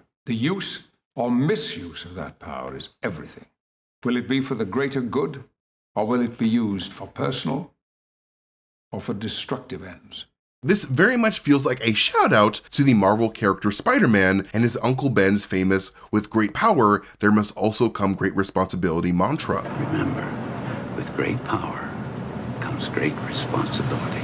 Along with Kitty Pryde, other notable mutants in Xavier's classroom during this scene include the sonic screaming Siren to the left of Kitty, played by Shauna Kane, the energy-producing Jubilee to the right of Kitty, played by Kia Wong, and the technology-controlling Jones on the far right, played by Connor Widows. And sitting behind Jones is the fork-tongued Artie Maddox, played by Bryce Hodgson. And all four of these actors are reprising the roles that they played in X2 X-Men United. The professor then shows the class some footage of his colleague Moya McTaggart, a love interest of Charles Xavier in the comics that made her first appearance in 1975's X-Men issue number 96. And even though the character is very much Scottish in the comics, she is played by British actress Olivia Williams in this movie before the role will be taken over by Australian actress Rose Byrne in the First Class timeline. And behind Moira is actually Professor Xavier's brain-dead twin brother, and it's never revealed what his first name is, but we know that it starts with the letter P. Xavier then introduces the idea of transferring one's consciousness into a brain-dead body like the one on the TV screen, very much foreshadowing what Professor Xavier would do to cheat death in the movie's post-credits scene. And after class, Professor Xavier meets up with a Storm who is tired of hiding in the shadows, waiting for humanity to accept mutants. And as they talk in the hallways of the school, we can actually see the mutant Helion using telekinesis on some paper airplanes. Introduced in 2003's New Mutants issue number 2, Julian Keller, aka Helion, is eventually revealed to be an Omega-level mutant with extremely powerful telekinetic abilities as well as some light telepathy. But in the comics,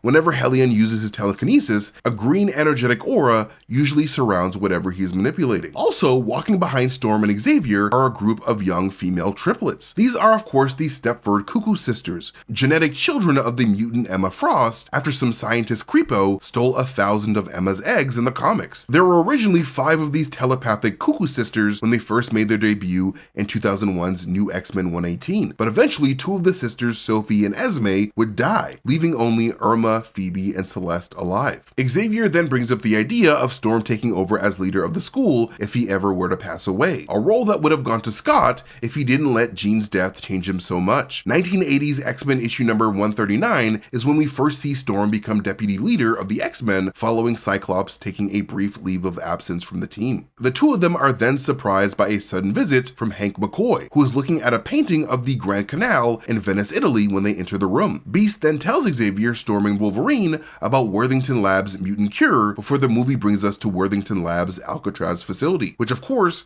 used to be a famous prison island before it was shut down in 1963. And as Warren Worthington II presents the mutant cure to the world, we can see Dr. Kavita Rao sitting behind him, played by Iranian actress Shohreh Aghdashloo, despite the character very much being of Indian descent when the character first appeared in Joss Whedon's Astonishing X-Men number 1 from 2004. Back when Matthew Vaughn was directing the project, he would actually cast Shohreh as a completely different character named Dr. Cecilia Reyes. Introduced in 1997's X-Men issue number 65, Dr. Cecilia Reyes is a medical doctor with the mutant power to project protective force fields around her body, eventually becoming a member of both the X-Men and X-Factor teams. But when Brett Ratner took over directing duties, he would recast her as Dr. Kavita Rao. Other actresses the production were considering for the role of Dr. Rao include Bollywood actresses Tabu Fatima Hashmi and Shabana Azmi. And as all the students in the X-Mansion watch the press conference, Rogue gets excited about the idea of finally being able to touch her boyfriend that she immediately heads to Xavier's office to see if the news is for real. But while Storm tries to assure her that her mutation isn't actually a disease that needs to be cured, Rogue doesn't exactly seem to buy it. And even though Rogue was very enthusiastic about the idea of taking this mutant cure, Rogue actress Anna Paquin wasn't as jazzed about the idea and tried her best to get the production to reverse their decision, but ultimately it would be to no avail. Meanwhile, angered at the announcement, a group of mutants hold a 7 p.m. meeting at Holy Trinity Church to discuss how they should react. And remember that scene from X2 X-Men United where Storm and Jean Grey first run into Nightcrawler? This is actually the very same church from that scene, St. Andrew's Wesley United Church in Vancouver to be exact. This church is actually right across the street from Sheraton Wall Center, where they shot the Worthington Lab exteriors. And as a mutant man calls for the mutant community to be civil by forming a committee to talk to the government, a reptilian mutant crawling on the wall behind him watches from above. And while this mutant is credited as Lizard Man in this film, in the comics, his real name was actually Victor Borkowski before adopting the mutant name Anole, after the Iguanian lizard. And even though he ends up joining Magneto's Brotherhood of Mutants in this movie, in the comics, he actually joins the X-Men as a good guy. Anole makes his first appearance in 2003's New Mutants number 2 just in case you guys were curious. Thanks for the good news. And also in the audience is Big William Robert Riley, also known as the mutant Fat with a PH. Originally a body fat manipulating Caucasian mutant when he was first introduced in 2001's X-Force 117, in this movie the big version of the character is played by Samoan actor Via Saliamua, while the smaller version of the character is played by Chinese actor Richard Ye. Richard Ye also played the Ninja Turtle Donatello in the short-lived Teenage Mutant Ninja Turtles The Next Mutation TV series. And interrupting the speaker is a woman with purple highlights in her hair who claims that the humans are planning to exterminate them. And while it's kind of hard to believe, this woman is actually supposed to be the mutant Psylocke, even though she barely has any of the powers of her comic book counterpart. This version of Psylocke only has the ability to teleport through shadows, an ability that comic book Psylocke would not acquire until X-Men issue number 338 in 1996 as a result of drinking a shadow elixir called the Crimson Dawn. Before then, comic book Psylocke was mainly known as a powerful telepathic and telekinetic ninja with energy projecting abilities, all attributes pretty much absent from this take of the character. And there's actually a big reason for this. That character wasn't actually meant to be Psylocke at all when it was first created. It was only much later on in production that somebody decided to just name the character Psylocke, which is kind of super random and careless in my opinion. Like, Psylocke is a pretty damn important and badass character in the comics, so to not give much thought as to how such a character would be introduced in live action for the first time is kind of disrespectful in my opinion. But anyways, Psylocke and Fat are part of a gang of mutant outcasts known as the Omegas, a group heavily based on the Morlocks from the X-Men comics. And much like how the mutant Callisto was the head of the Morlocks in the comics, we see Callisto as the leader of the Omegas in this movie, a group that she reps with a big ol' Omega symbol on her chest. However, though she shares the name of the leader of the comic book Morlocks, her power set is a little bit different. When Callisto was first introduced in 1983's Uncanny X-Men 169, comic book Callisto's powers consisted of having all 5 of her senses cranked up to 11, making her an incredibly formidable hunter. However, in this movie, Callisto inexplicably has super speed like Quicksilver, as well as the ability to detect the power level of mutants around her like the mutant Caliban. And this would not be the only superhero role for Callisto actress Dania Ramirez, as a year later, she would play a superhuman with deadly poison powers named Maya Herrera in NBC's Heroes TV series. Next to Callisto to the left is Philippa Sontag, also known as the mutant Arclight, played by actress and model Omaira Moda. And much like her comic book counterpart, Arclight has the ability to generate seismic shockwaves with her body. However, when she first appeared in the pages of 1986's Uncanny X-Men 211, she was actively working to destroy the Morlocks as part of a group called the Marauders. But here, she's essentially part of the Morlocks since the Omegas were based off of the Morlocks. And back when Matthew Vaughn was working on the movie, the character Arclight wasn't included in the film at all. In her place, Matthew Vaughn wanted to introduce the pheromone manipulating mutant Stacy X, introduced in the pages of 2001's Uncanny X-Men 399. Stacy X has the power to project her own pheromones into the air in order to affect the body chemistry of others, making them feel however way she wants, whether that be happy, nauseous, dizzy, aroused, or even hopped up on adrenaline. And before Dania Ramirez was ultimately cast as Callisto, she initially went in for the role of Stacy X, but then the production decided to give that role to Omaira Moda, before changing their minds again and making Moda's character Arclight, Xing out Stacy from the script for good. And standing 2 rows back to the right of Psylocke is Robert Herman, also known as Glob Herman, whose body is completely made out of transparent wax. This Glob Herman looks a lot different from the giant pink mutant with a visible skeleton that was introduced in 2001's X-Men 117. But adapting that character faithfully would have undoubtedly cost the production a lot of money in VFX. And also part of the Omegas is the mutant Ash, who we see shortly after Psylocke's outburst, played by actor Mark Helfrich. With skin composed of burning charcoal, Ash has the ability to incinerate people and objects by shooting out burning charcoal out of his mouth. And as far as I can tell, Ash is an original character created for this movie.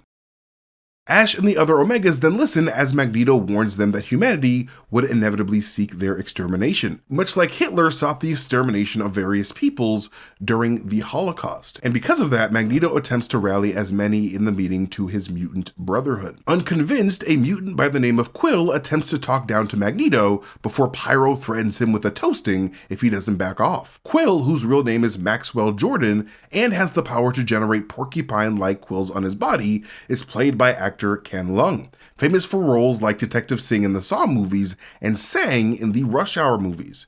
And he would later go on to play the Marvel character Karnak in the absolutely ass Inhumans TV series later on. Callisto then approaches Magneto right afterwards and flexes her mutant powers before Magneto asks her to attempt to locate Mystique for him, who is currently being transported by the government in a heavily guarded truck. Meanwhile, Beast makes a visit to the Alcatraz facility of Worthington Labs. There, Dr. Rao escorts him to meet Little Jimmy, who is playing the Xbox 360 port of the 2004 game Pitfall: The Last Expedition when Beast enters the room, specifically the Jungle Canyon level of Pitfall. Later on in the movie, when we see a family playing video games in a car on the Golden Gate Bridge, we can see that they're also playing Pitfall: The Lost Expedition. But in that instance, they're playing the Renegade headquarters level of that game. And also in Jimmy's room is a white Roboraptor toy made by Wowie Toys, showing off his love of dinosaurs. Beast marvels at the boy's abilities before the movie transitions to Scott riding his Harley-Davidson V-Rod 1130 to Alkali Lake, the place where his former lover Jean Grey was thought to have been crushed by the weight of the lake's waters, attempting to save her friends. Brett Ratner would actually go on to purchase Cyclops' bike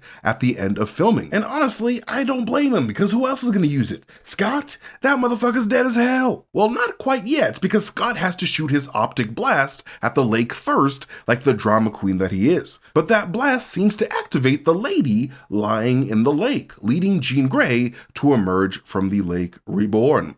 And excited that his dead girlfriend is back, Scott eventually gives her a big ol' smooch. But that smooch would unfortunately be the kiss of death for old Scotty Four Eyes, as we can literally see the Phoenix suck the life out of him from his face. And the reason for James Marsden's quick death in this movie is directly tied to director Bryan Singer and his work on Superman Returns, as Singer would cast Marsden in the role of Lois Lane's fiancé, Richard White. So Marsden could not stick around for both superhero productions at the same time.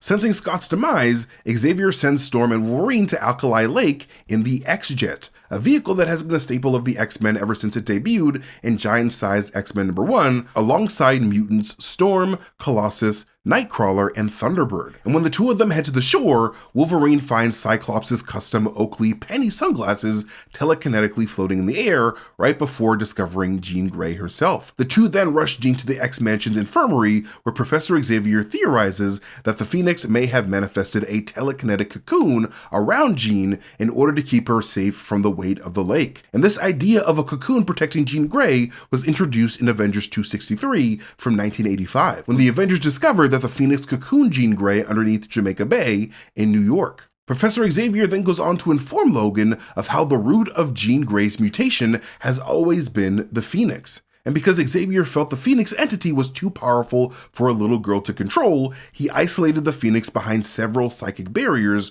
within Jean's mind, effectively creating a dual personality within Jean Grey's host body that is similar to dissociative identity disorder, a disorder that Jean Grey actress Famke Janssen did her homework on in order to play both characters effectively. And this is significantly different to how the Phoenix operates in the comics, as the Phoenix was originally a cosmic entity that merged with Jean Grey while she was pushing her powers to the limit, attempting to save her friends in Uncanny X-Men 101. And Jean Grey actress Famke Janssen really was not a fan of Brett Ratner's take on Jean throughout the movie, and was super let down that the film was not a faithful adaptation of the beloved Dark Phoenix story arc from the comics. And one of the main reasons why the Dark Phoenix story was presented so awfully in this movie was because the Fox executives at the time wanted to prioritize the mutant cure story instead, making the whole Dark Phoenix subplot a little bit of an afterthought. But yeah, Wolverine gets angry at Professor Xavier for caging Jean Grey's mind before the movie transitions to Worthington Labs, where Ben Foster's Warren Worthington III arrives to be the first mutant to take the mutant cure in order to make his father happy. And this is actually the second time actor Ben Foster would star in a Marvel movie after appearing in the 2004 Punisher movie alongside Mystique actress Rebecca Romijn. And before Ben Foster got the role of Angel, actors Jed Bernard and Nick Stahl auditioned for the chance to play Angel. Ultimately, actor Mike Vogel would get the role, but eventually would have to leave the project because it got in the way of his work on the 2006 film Poseidon, where he played the arrogant Chris Sanders. This would lead Ben Foster to landing the job as the high-flying Angel, despite Foster ironically having a significant fear of heights himself, which is kind of funny.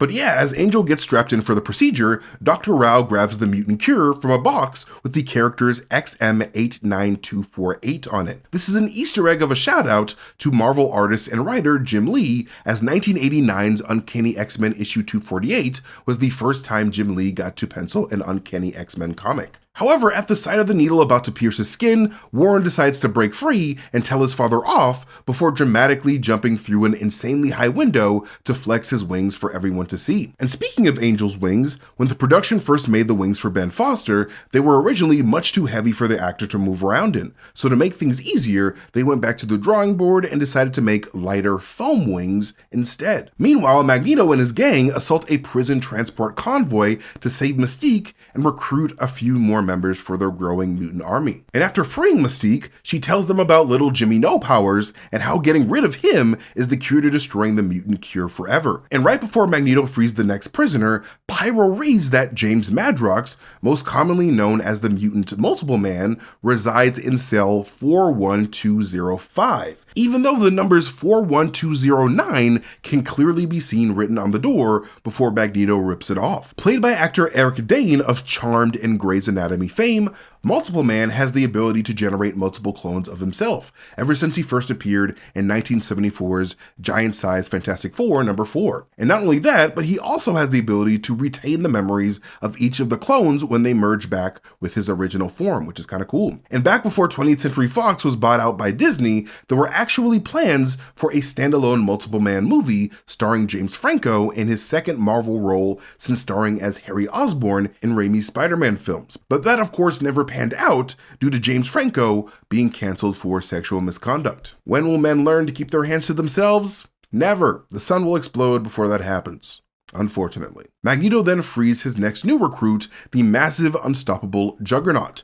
Born Kane Marco, we learn that he's actually the stepbrother of Professor Xavier when the character first appeared in 1965's Uncanny X-Men #12. However, in the comics, Juggernaut isn't actually a mutant like his stepbrother at all, because in X-Men issue #12, we learn how Kane actually got his superpowers after finding a glowing red ruby in the lost Temple of Sidorak during the Korean War. And after touching that ruby, he was gifted the power of a dark other dimensional being known as Sidorak, effectively becoming Sidorak's avatar. That being said, it seems like this movie's version of Juggernaut is based on the Ultimate Universe version of the character introduced in Ultimate X-Men #8 from 2001, as that Kane Marco was a mutant outright. But yeah, Juggernaut actor Vinnie Jones actually hated the Juggernaut costume that they made him wear for this movie because it was so damn uncomfortable. So much so that he would actually decline to cameo in The Void in Deadpool and Wolverine because he didn't want to have to relive the horror of that suit. And after freeing the prisoners, the last guard left attempts to shoot Magneto with a gun loaded with the mutant cure, but Mystique decides to jump in front of the dart's path, completely eradicating the X gene from Mystique's bloodstream. Angered at this, Pyro then cooks that last guard with his fire powers. And speaking of Pyro, actor Aaron Stanford was actually really bummed out that he didn't get to wear a cool supervillain costume over the course of the X-Men trilogy. But luckily, Kevin Feige and Marvel Studios would rectify that in Deadpool and Wolverine by giving him a costume that was inspired by the original Pyro costume that debuted with the character in X-Men 141. And disappointed at the humanity of his former companion, Magneto leaves a naked Raven Darkholme in the truck after kicking her out of the Mutant Brotherhood. Mystique's reduced role in The Last Stand is not just because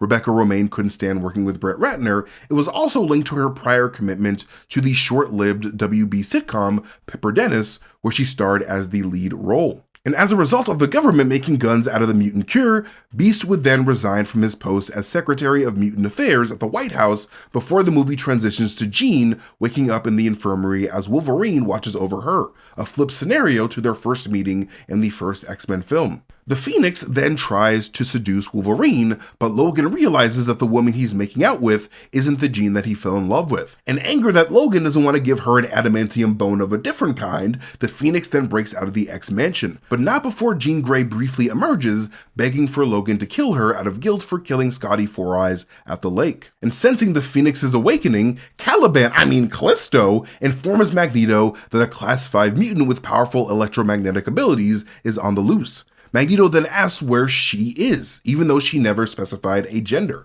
Bro just knew that it could not be anyone but the Phoenix that he met all those years ago at the Grey household. Magneto then meets up with Xavier, Storm, and Wolverine at Jean Grey's family house in New York. And when the two walk in alone, Xavier wheels his ass right on past the Juggernaut, not giving him a second look, seemingly confirming that the two of them have no history as stepbrothers like they do in the comics. And walking through the Grey house, Xavier and Magneto witness objects floating and water boiling, almost like the Phoenix was a giant star with a strong gravitational pull and scorching heat. But all of those powers would be turned against Charles Xavier after his attempts to get Jean to control the Phoenix fail, leading to a bunch of Charles chunks flying all over the Grey family living room. Oh no! She exploded! And after Charles Xavier's funeral, Bobby Drake decides to go check up on his not-girlfriend, Kitty Pryde. When said not-girlfriend mentions that she misses being back home, Bobby decides to take this not-girlfriend on an impromptu ice skating date using the fountain at the X-Mansion. And in the comics, Kitty Pryde is originally from Deerfield, Illinois, so it makes sense for her to miss the snow a little bit, even though it does snow in New York. Watching the two of them from afar as they share physical contact is Bobby's actual girlfriend, Rogue, who takes the site as her 13th reason to end her life as a mutant once and for all by taking the mutant cure. Rogue should count herself lucky because in a deleted scene, Bobby and Kitty actually do share a kiss on the ice while Rogue gets big time cucked from a distance. However, Brett Ratner would remove this scene entirely, mostly because he felt like Elliot Page, quote unquote, looked like a 12-year-old next to the adult Bobby and felt like the scene looked a little bit too creepy. And while we're on the subject of this Rogue, Kitty, Bobby love triangle, at some point during production, there were talks of introducing the mutant Gambit to the X-Mansion in order to compete with Iceman for Rogue's love. Actors Josh Holloway, Keanu Reeves, and Channing Tatum were all considered before they scrapped the entire idea. But we all know that Kevin Feige would ultimately give Channing Tatum the chance to play Gambit in Deadpool and Wolverine. And hey, speaking of surprise cameos, the production originally wanted to include Marvel characters like Carol Danvers' Miss Marvel, the original male Captain Marvel, Mar-Vell, along with S.H.I.E.L.D. leader Nick Fury in this movie. But as we all know, the rights to those characters belong solely to Marvel, so they were shit out of luck. But yeah, while Rogue is on her way out of the X-Mansion for good, she runs into Logan, who asks her if she needs a lift, a slight nod towards their first surprise meeting in Logan's truck in the first X-Men film. And instead of trying to stop her, Logan simply encourages her to figure out whether or not she's aiming to take the cure for herself or for Bobby. A little bit later, when Bobby finds Rogue's bedroom completely empty, he asks Pete where she's at, to which he says that Rogue took off. And as many X-Men fans already know, Colossus's original name in the comics is actually Piotr Rasputin, due to the character originally being from Mother Russia. But in this movie, they very much decided to Americanize the character by just calling him Peter. But of course, the Deadpool movies would introduce a much more comic book accurate take on Colossus, as portrayed by actor Stefan Kapicic. And not long after this, while the X-Men debate whether or not to close the school after Xavier's death, in comes Angel looking for a place to stay, which prompts Storm to assert that Xavier's school for gifted youngsters isn't going anywhere. And it's so weird hearing Beast refer to Angel as a boy as he walks into the school for the first time, considering Warren and Hank were around the same age when they were fighting baddies as part of the OG X-Men in the comics. Soon after this, Logan starts hearing the voice of the hot bird lady, so he decides to steal Scotty Four Eyes' motorcycle yet again to head to the forest to find her. Meanwhile, Pyro, being the flaming bag of shit that he is, decides to fling a flame or two at the mutant curing clinic. Magneto then goes on to the news saying that Pyro's act was just the beginning and tells the rest of humanity to gird up those loins, twin, because war's a-comin'. And in response, the president then orders Bald Black Bolivar to prepare the troops with plastic mutant curing guns. And there was actually a quick deleted scene where they show these plastic guns going into production. Logan eventually arrives at Magneto's mutant camp, which was actually filmed in Canada's Golden Ears Provincial Park in Fern Crescent, Maple Ridge, British Columbia. And this is also where they filmed the home of Caesar's ape colony in 2014's Dawn of the Planet of the Apes, another movie that I broke down on this channel a while back. He immediately runs into prickly Darian Elliott, aka the mutant Spike, who shoots incredibly sharp and deadly spikes out of his body, just like his comic book counterpart. But what's extra interesting about Spike's origins is how he was actually originally black as hell and a completely different dude when he made his first ever appearance in Season 1, Episode 5 of the old X-Men Evolution cartoon. The Spike from that show was actually named Evan Daniels, and he would be revealed as the nephew of the mutant Storm in that particular cartoon universe. Then, a year later, Marvel Comics would take the character of Spike and give him a completely different look and backstory in 2001's X-Force number 121, this time with the birth name Darian Elliott.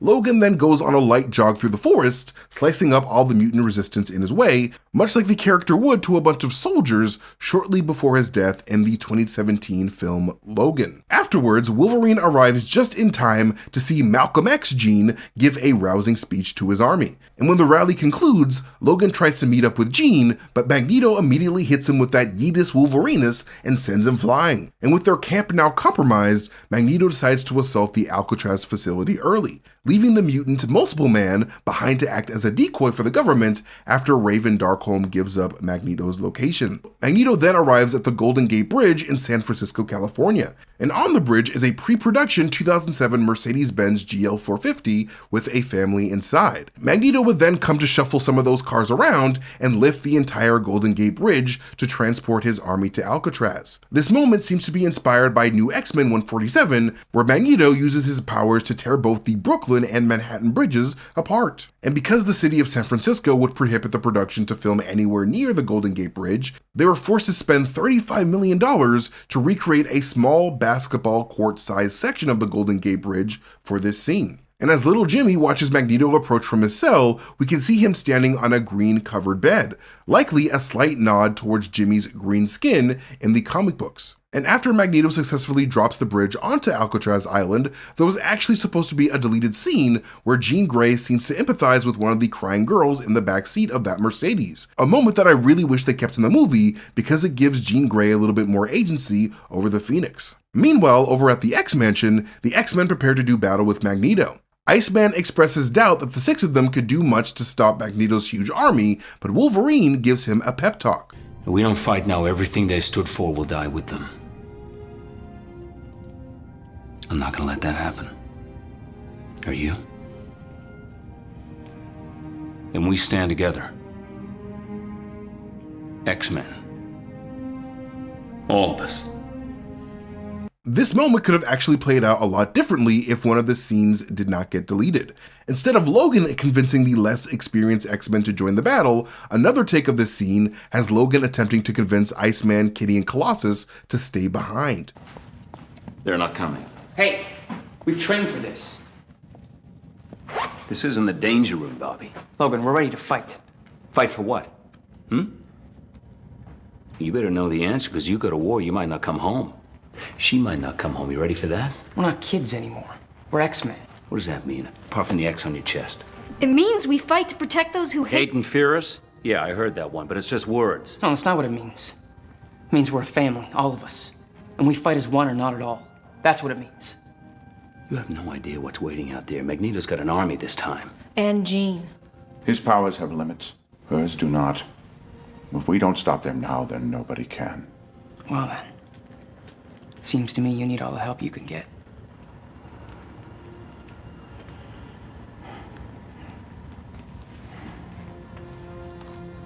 Okay, let's go. The X-Men soon arrive to Magneto's shit show in the X-Jet, and at the sight of all this violence, Beast says this. Oh, my stars and garters.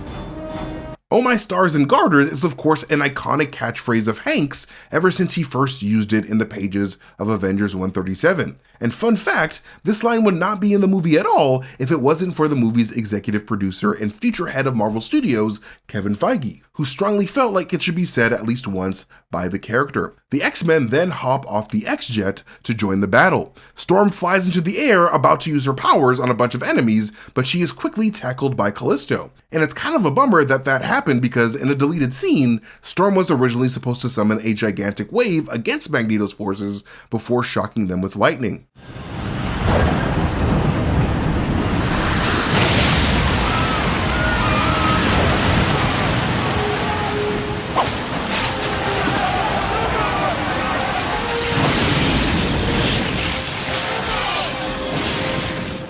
production actually did delete a few badass moments from this big battle. At one point, Beast was supposed to snap somebody's neck, and Iceman and Colossus were supposed to work together to brutally shatter the massive mutant Fat.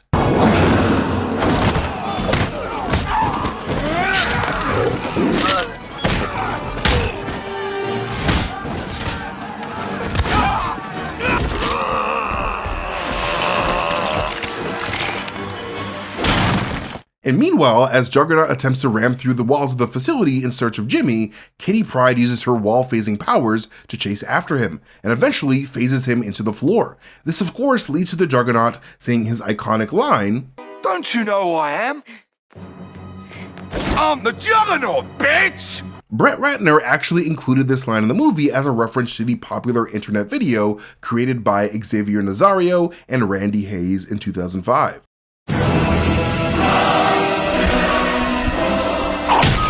Yeah, it's the Juggernaut, bitch! Yeah, Charles, I'll beat the shit out you. Get off me, bitch. Who the fuck are you? What the fuck is wrong with you? I'm the Juggernaut, bitch! And another deleted moment happens shortly after Kitty meets up with Jimmy in his room and the two prep for the Juggernaut's arrival. Because in that deleted scene, when Juggernaut busts through the wall, he says the words, "Here's Juggy," as a nod to Jack Nicholson's famous line from The Shining. Stay close, alright? Okay. Here's Juggy. Here's Johnny. But since the Juggernaut forgot that Jimmy's powers make his powers useless, the giant penis head ends up knocking himself out. Outside, Iceman and Pyro have themselves a Dragon Ball Z inspired clash of powers before Wolverine orders another fastball special from Colossus to be aimed at Magneto. But Magneto quickly seizes Wolverine before realizing too late that Logan was just Hank McCoy's decoy and getting stabbed with several mini vials of the mutant cure. And with Magneto down, the Phoenix then starts a massive wave of destruction, forcing all the mutants and soldiers on the island to evacuate, except for Logan, who believes that he is the only one who can stop the Phoenix, which is straight up not true considering that there's a bald white boy only a few feet away from him that could have done it no problem. They literally could have just had Colossus do a cue ball special and tossed his Caillou-looking ass at the Phoenix to deactivate her powers before hitting her with the mutant cure.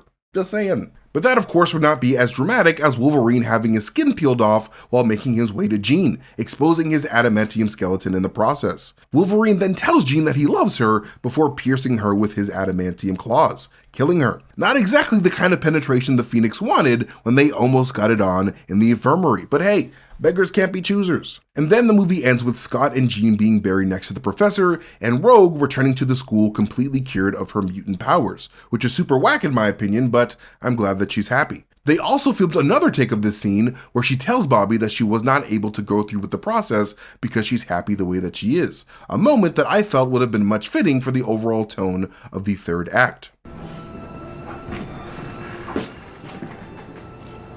You're back.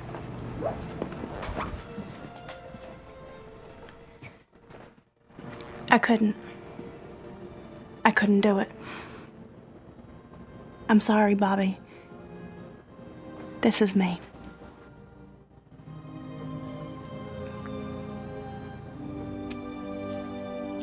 Welcome home, Rogue.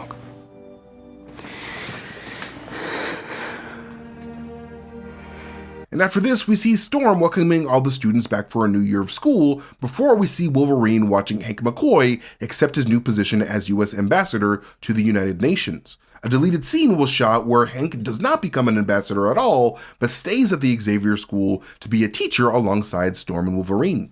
Classroom size could be a problem. Hey. And in a similar vein, while the movie ends with Logan staying at the school as well, a deleted scene was also shot of Logan returning back to Alberta, Canada, and revisiting the very same bar that we first saw him in the first movie.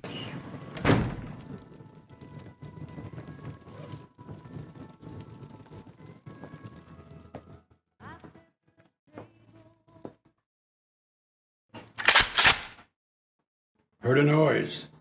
Thought it might be an animal.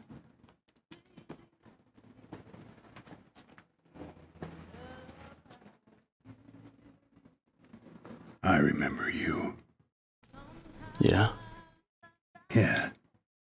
And even though there isn't any footage, apparently the production also filmed a scene where the mutant Pyro makes his way back to the Xavier School. But I'm glad that they removed it because after everything Pyro did, I don't think he would fit well with the X-Men because dude was straight up a murderer, man. Then right before the credits, we see Eric sitting alone in a park in San Francisco, playing a game of chess all by himself, now that his favorite chess partner, Charles Xavier, got himself exploded. And why he isn't locked up for his crimes, the world may never know. But we soon find out that the mutant cure may not have been as effective as Worthington Labs hoped, because right before the credits hit, Magneto is able to move a Black Queen chess piece with his powers, alluding to more Magneto shenanigans to come. And then, of course, after the credits, we see the consciousness of Charles Xavier awaken inside of the body of his brain-dead twin brother as he says hello to a surprised Moira McTaggart on Muir Island. Introduced in 1977's Uncanny X-Men issue 104, Muir Island is located not far from Scotland and is home to the Mutant Research Center, which Dr. Moira McTaggart founded herself. The island was actually referenced in X2 X-Men United on one of William Stryker's computers. And also mentioned on Stryker's computers is Moira McTaggart's Omega-level mutant son, Kevin McTaggart, who has the ability to warp reality as he sees fit. Moira would actually decide to create the Mutant Research Center so she could understand and help her son better. And it's kind of a shame that we never got to see Kevin in action at any point during the trilogy, but I'm sure the MCU will get to him eventually. But anyways, thank you guys so much for watching this ultimate breakdown of all 3 X-Men movies shoved into one. You guys are awesome. Like always, you guys can follow me at Mastertainment on Twitter, Instagram, YouTube, Twitch, wherever I am on the internet. But most importantly, follow Heavy Spoilers here on YouTube by hitting that subscribe button and maybe even hitting that like button if you guys enjoyed the video. But like always, I've been MT, you guys have been amazing, and I'll catch you guys later. Bye.